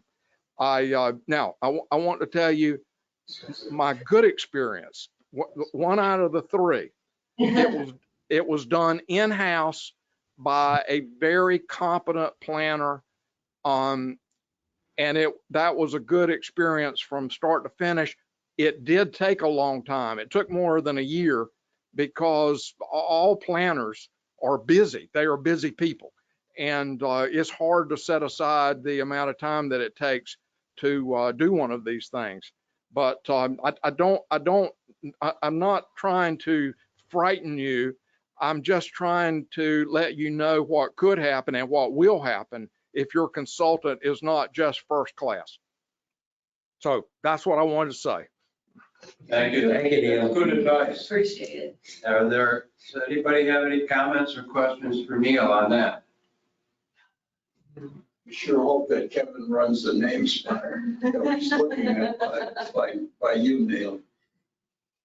We'll interview these candidates. Yes. And references is indispensable. I don't care how smooth the presentation is, and you'll get some smooth presentations. References are critical. I remember a few years ago when we started looking at developing a new unified development ordinance, and we had gotten a start on it doing it in-house. Yeah, we were doing it with Scott Sherrill, I believe. And we didn't get very far because it is a difficult task. And I think our ordinances were changing faster than we could include them in the UDO. And I just want to point out, and it might be worth, we actually did do, we looked at a number of consultants and have one that we're targeting that was pre-COVID. Okay, so with this idea of giving extra attention to make sure we pick the right one, I strike my last on having the contract in front of you next month. Maybe we'll get some energy to looking at references and all. As I recall, the one that Kevin leaned toward, Kevin, you can chime in if you want, has an excellent reputation, but maybe we owe the board the ones we looked at and tell you the one that we think we should go with, tell you the work they've done. Something like that. Yeah, Recognizing Neil's comments, Satisfaction of the work that was done. Yeah. I have a kind of a general question. I'm not sure we've corralled this properly. We looked at consultants, going to get quotes from consultants. We'll know that number. Our people are either town staff or volunteers. However, Neil obviously is also going to be very involved in this. Neil, I'm just wondering if you have a recommendation of how many hours of your time we're going to end up paying for to get this done that we haven't covered up. If that question was to me, it kind of got garbled. I didn't quite hear it all. Oh, that's Neil's listening to the meeting. I thought you know that. $100. what we call it, the expert thing. Okay. A lot. We've actually voted on a motion on this particular issue, so I think unless there's anybody has anything else to say or discuss on this, I think we're ready to move on. Next up, consider appointing members of a community action team in the North Carolina Resilient Coastal Communities Program that we have been selected to be a part of. Again, Town Planner Kevin Reed, please. Mr. Mayor, can you still hear me? Yes, we can. Great. So as you know, the town of Pine Shores was very fortunate to be selected to participate in the North Carolina Resilient Coastal Communities Program. We had our initial meeting with Division of Coastal Management Staff, which is the pass-through agency for this program, and our consultant selected by DCM, Dewberry, towards the end of June. Since that time, Dewberry and Division of Coastal Management staff have been working on a revised contract to satisfy some federal requirements. But one of the important parts of the program is the creation of a community action team. And the community action team has to be a minimum of 5 members. They should be representative of the community from a political standpoint, socioeconomic, business, environmental, what have you. And so we've tried to put together a group of key stakeholders in the community that are consistent with the guidelines from the program and also represent, very importantly, the guidance that we want to provide from the town of PKS. And so from a staff perspective, we are proposing myself and Brian Kramer, the town manager, and from an electoral standpoint, Mayor John Brogman. In addition to that, from a planning standpoint, the chairman of the planning board, Paul Payne, and then delving a little deeper into some of the expertise and stakeholders who want to track in the community, we tapped John Ferguson, who not only represents the Strategic Planning Committee, who has an emphasis on resilience, but also represents the Country Club, as well as Robert Cox, who represents Pine Knoll Association, as well as the SPCA, Liz Baird, or designee, on behalf of the aquarium, and Bree Sharon, who's been an excellent resource for us from the North Carolina Coastal Fed. Ultimately, this project will probably result in a number of recommendations relative to resiliency, some of which may be nature-based, hence the great tie-in again, once again, with Bree and the expertise of the Coastal Fed. So staff is asking for Board of Commissioners tonight consider the appointment of these 8 members, realizing that the one slot, which is Liz Baird, or designee from the North Carolina Aquarium, might be a little bit more fluid based on scheduling and what all they have to take care of there from a professional work perspective. So happy to answer any questions you might have. Thank you, Kevin. Any questions for Kevin or discussion? Commissioner Connect. Just a question, Kevin. Is there any reason why a member of the commissioner shouldn't be a part of that committee? Should or should not? I'm sorry, Mr. Connect, could you repeat that question? I had a hard time understanding. Is there any reason why a member of the Board of Commissioners should or should not be part of that committee? No, sir, not at all. I had simply selected or chosen the mayor, but it could be the mayor or in addition to himself, some member of the Board of Commissioners. No restriction at all. Kevin, will the meetings of this committee be open to the public? Yes, sir, they will be. Yeah. And in fact, there will be opportunities for this committee to engage stakeholders throughout the community for this process. Is there any reason why we couldn't have a commissioner appointed as well? I know you're trying to keep the size of the committee in a manageable proportion, but I don't know if the addition of one a commissioner is going to make it unmanageable at this point. No, sir, not at all. The appointment of the CAT and who's going to be representing them is entirely upon the decision of yourself and the Board of Commissioners, and certainly I don't see any problem if, in addition to yourself, there were one or more representatives of the Board of Commissioners. Commissioner Purcell. Kevin, the only thing that kind of jumps out at me a little bit looking at this is the distribution you have of areas of interest that people would have in here. And we do have one association. It is the largest one, I believe, that we have in the town. But I'm wondering if there shouldn't be another association also besides just the PKA in this kind of a committee. I don't know what the second largest one would be. I don't know if it's Pikesville, Beacons Reach, or just what it is, but I'm just wondering if you have one, I'm wondering if maybe you shouldn't have two. I don't know, just my thoughts.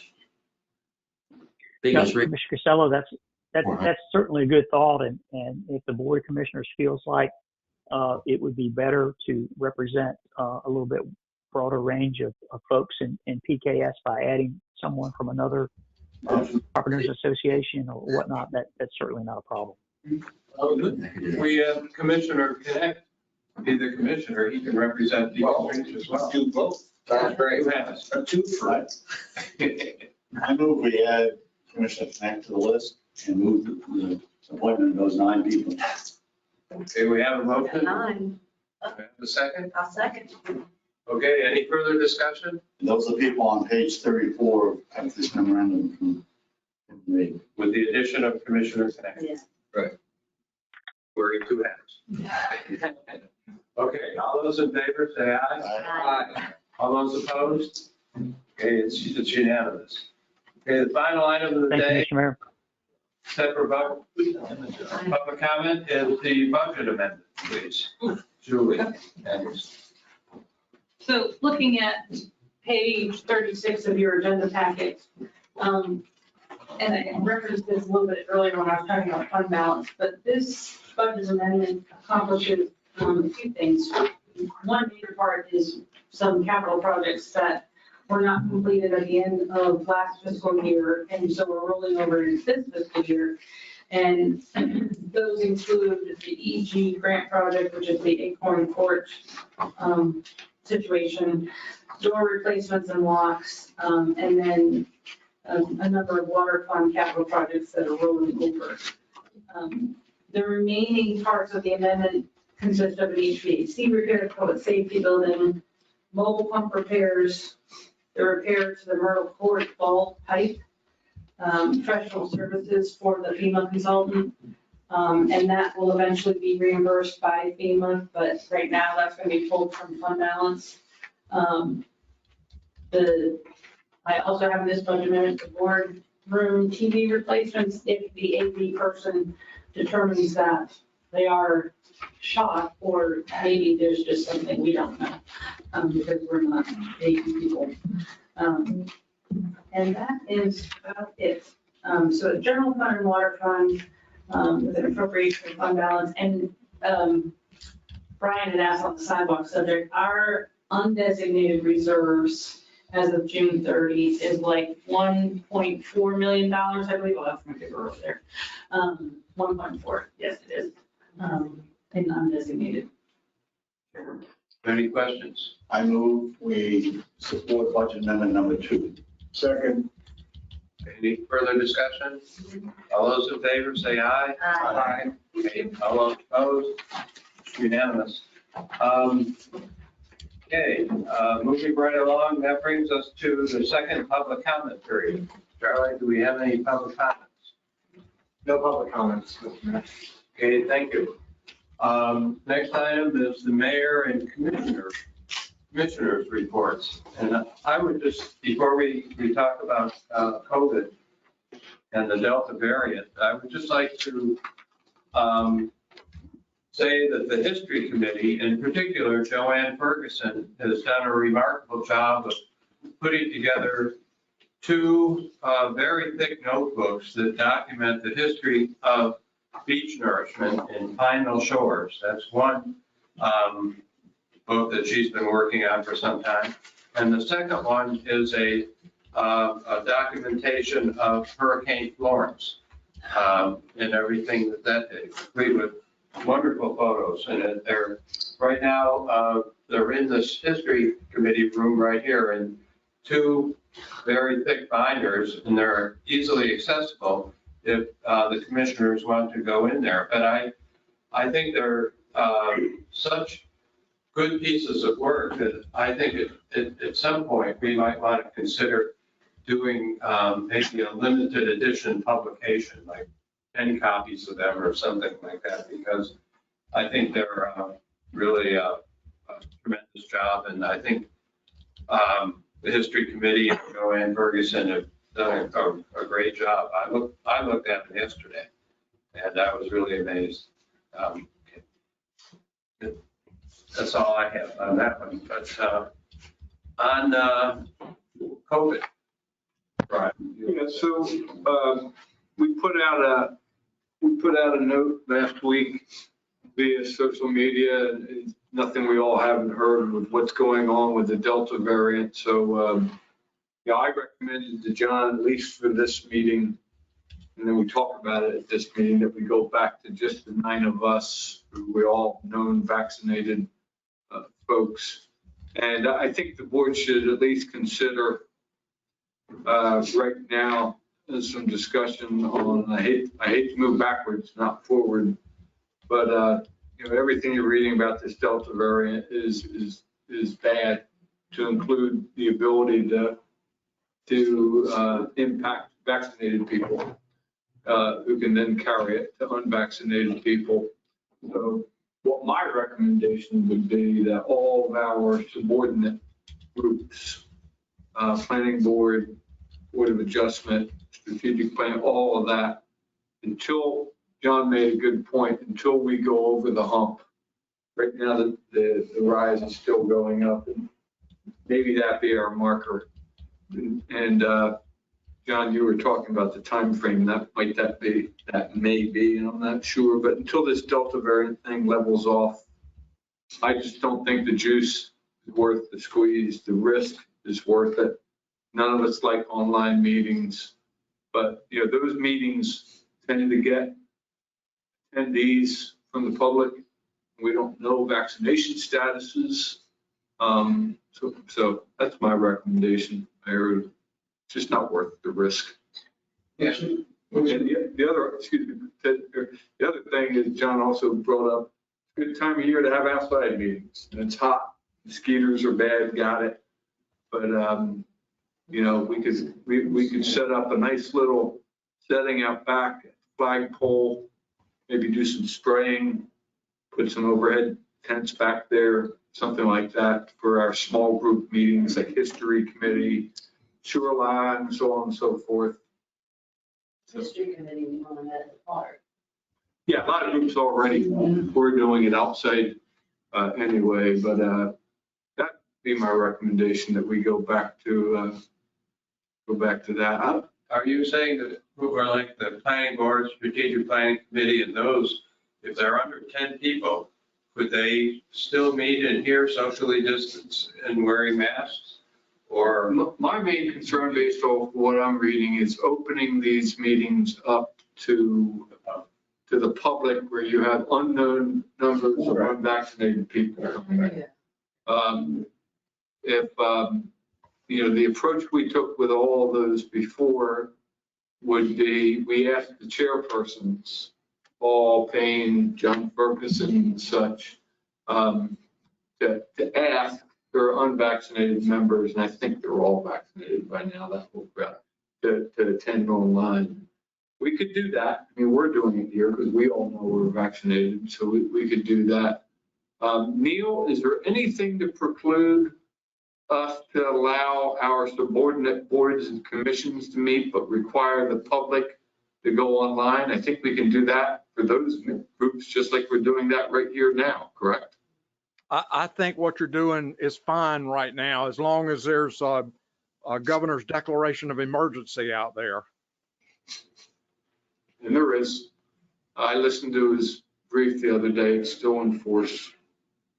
So that's an option too, that we allow them to meet, but the public has to be online What about the homeowners association? Something that's a scary thing. And that's my thought, we just lose control with who's coming in here with homeowner association meetings, with any group that I'm talking about some.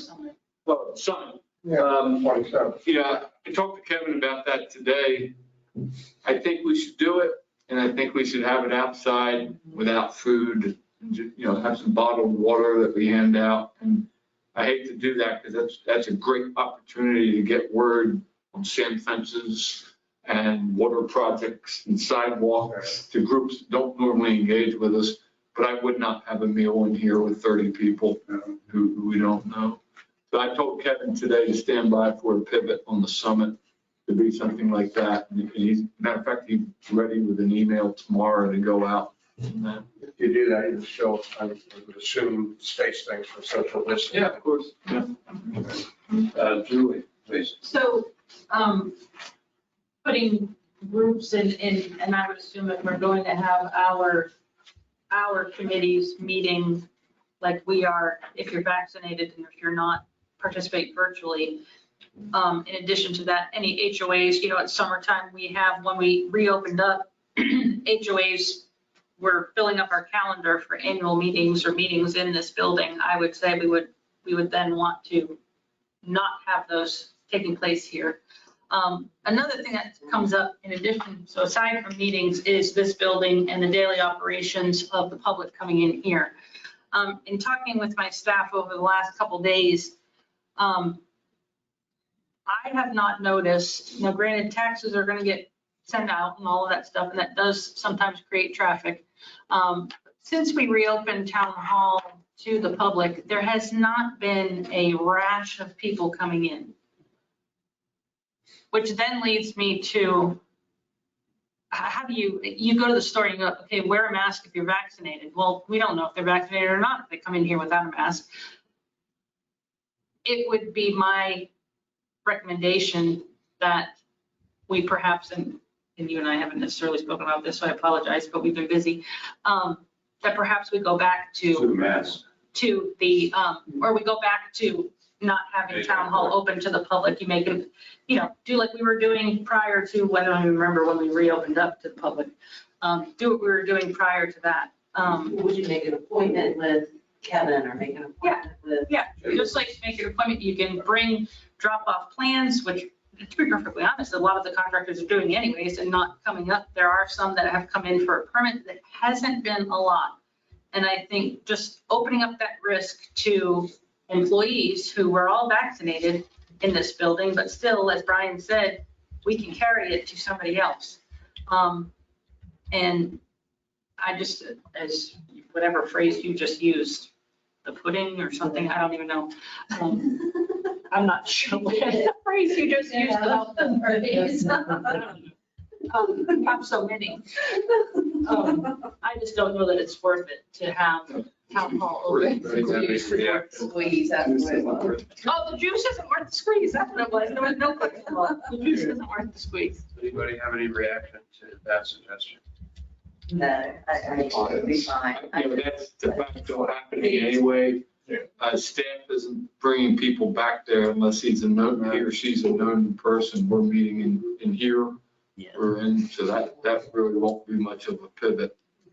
The problem is that the one thing that would be changing is you're not walking into town hall and seeing Miss Betty at the window. You're doing like we did for a year, and you're calling, from outside to then whatever you need. In terms of timing, on the Delta variant, like I remember when it first started showing up in March, I believe, and then toward the end of March, April and May, it really, in the United Kingdom, it was really on the rise. And then it started leveling off and coming back down.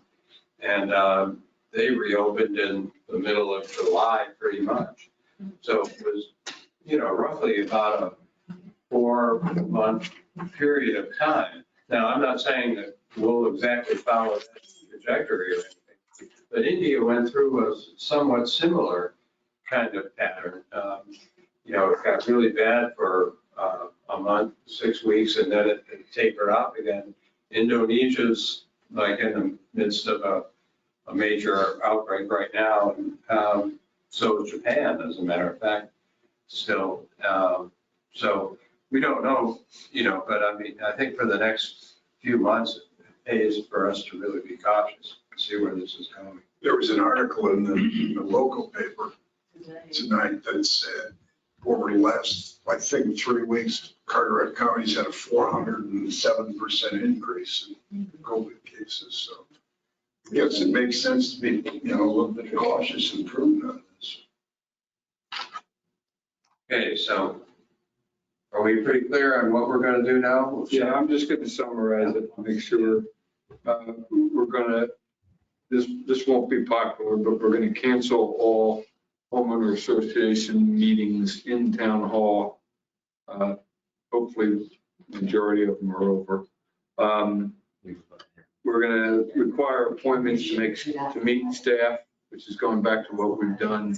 We're going to allow subordinate committees and all to meet with members only, and then go online outside there. And that kind of puts the onus on directors and chairpersons to make sure that their members are confident.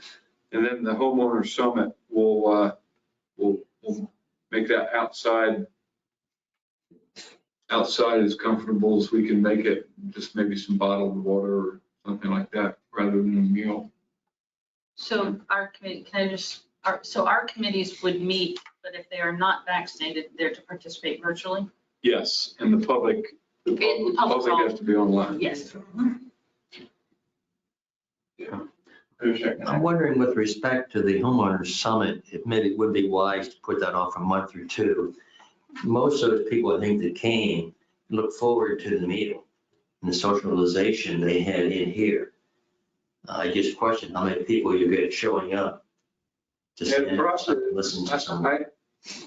What I'd offer, Bill, is we could easily, if we go out there and we have it outside and 4 people show up, then we do that in October. The reason we picked August was they're here. They're here, I think we lose nothing by trying it. And if we get 6 people and instead we tried a weekend event once in the fall for this type of thing off-site and didn't really get good attendance. But for the target audience, which are our smaller homeowner associations who aren't as engaged as Pikes Go and Beacons Reach and PKA and such, you really have to get them on a Friday night in August. But like I said, we get 4 people, we can shoot, try to have a meal in November on a Friday night. Another crazy idea, it's probably not worth it. Out here at the observation deck, I don't know what the observation deck is. Yeah. I don't know, remember what the square footage is or anything. But does it make any sense, or is it possible, you mentioned about tents or something, would it make any sense just if there was such a thing as being able to put up a cover there so all these people could meet there, whether it was a little bit of rain or not, they could just be out in the open and have the air pass through. It could be used later on too. Does that make any sense at all? We explore. It's against our ordinance, so it has to be attached, doesn't it? It has to be taken down. Yeah. Well, it could be taken down. You can't just put it on. I'm kidding. If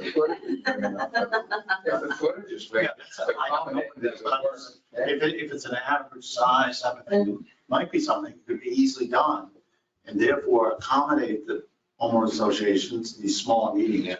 Because several committees, including history and others, and the library support committee have met quite a few times outside and it works out quite well. But one of the things is some sort of covering. One kind of, like the tents we use for kayak for the warriors, in Garner Park. We had something like that. That could be explored. I was just thinking. Look at it. We were kind of in concert with that. When we were thinking about having other meetings out there, I was gonna have Sonny carry a dozen of these out there and carry them out there. They're bulletproof, you know, these plastic things. Sorry. They'll be around when our bones are rotting. And yeah, I could talk to Sonny about maybe making, I mean, we can look at a tent. You have to rent those or purchase one. But what might be easier, and I bet you Sonny and Travis could do it, would be just create a simple frame. And then you could drape a waterproof cover over it and then easily remove after the meeting. So it's not sitting up there, because it'll get blown away. We'll miss one, have a 30-mile-per-hour gust and carry our deck away. But that's all, I just. Yeah. wanted to throw something out. That's all. Hey, Mr. Kramer,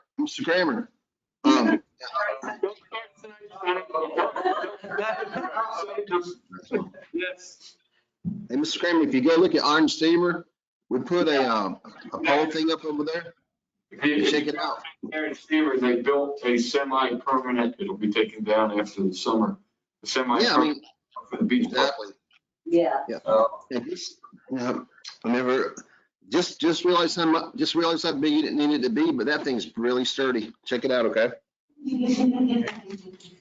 Okay, are there any other comments or commissioner reports, anything anybody would like to raise? Larry? I'm just going to mention that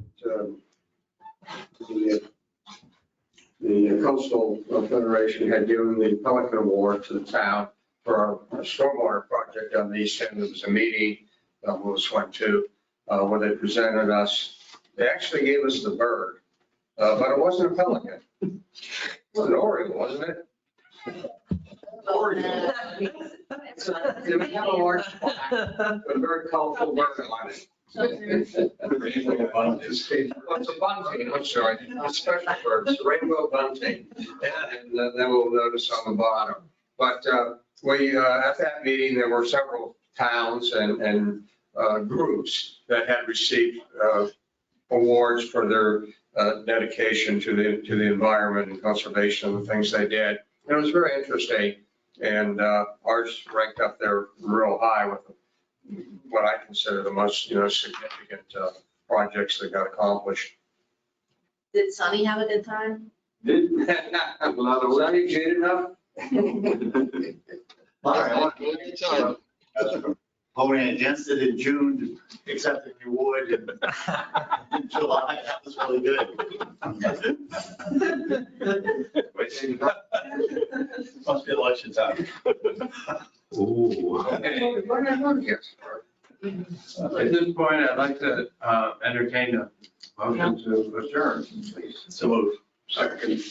All those in favor say aye. Aye. All right, thank you very much. Keep a lookout for us. I'm looking forward to Friday. Yes. Where my. I'm always like.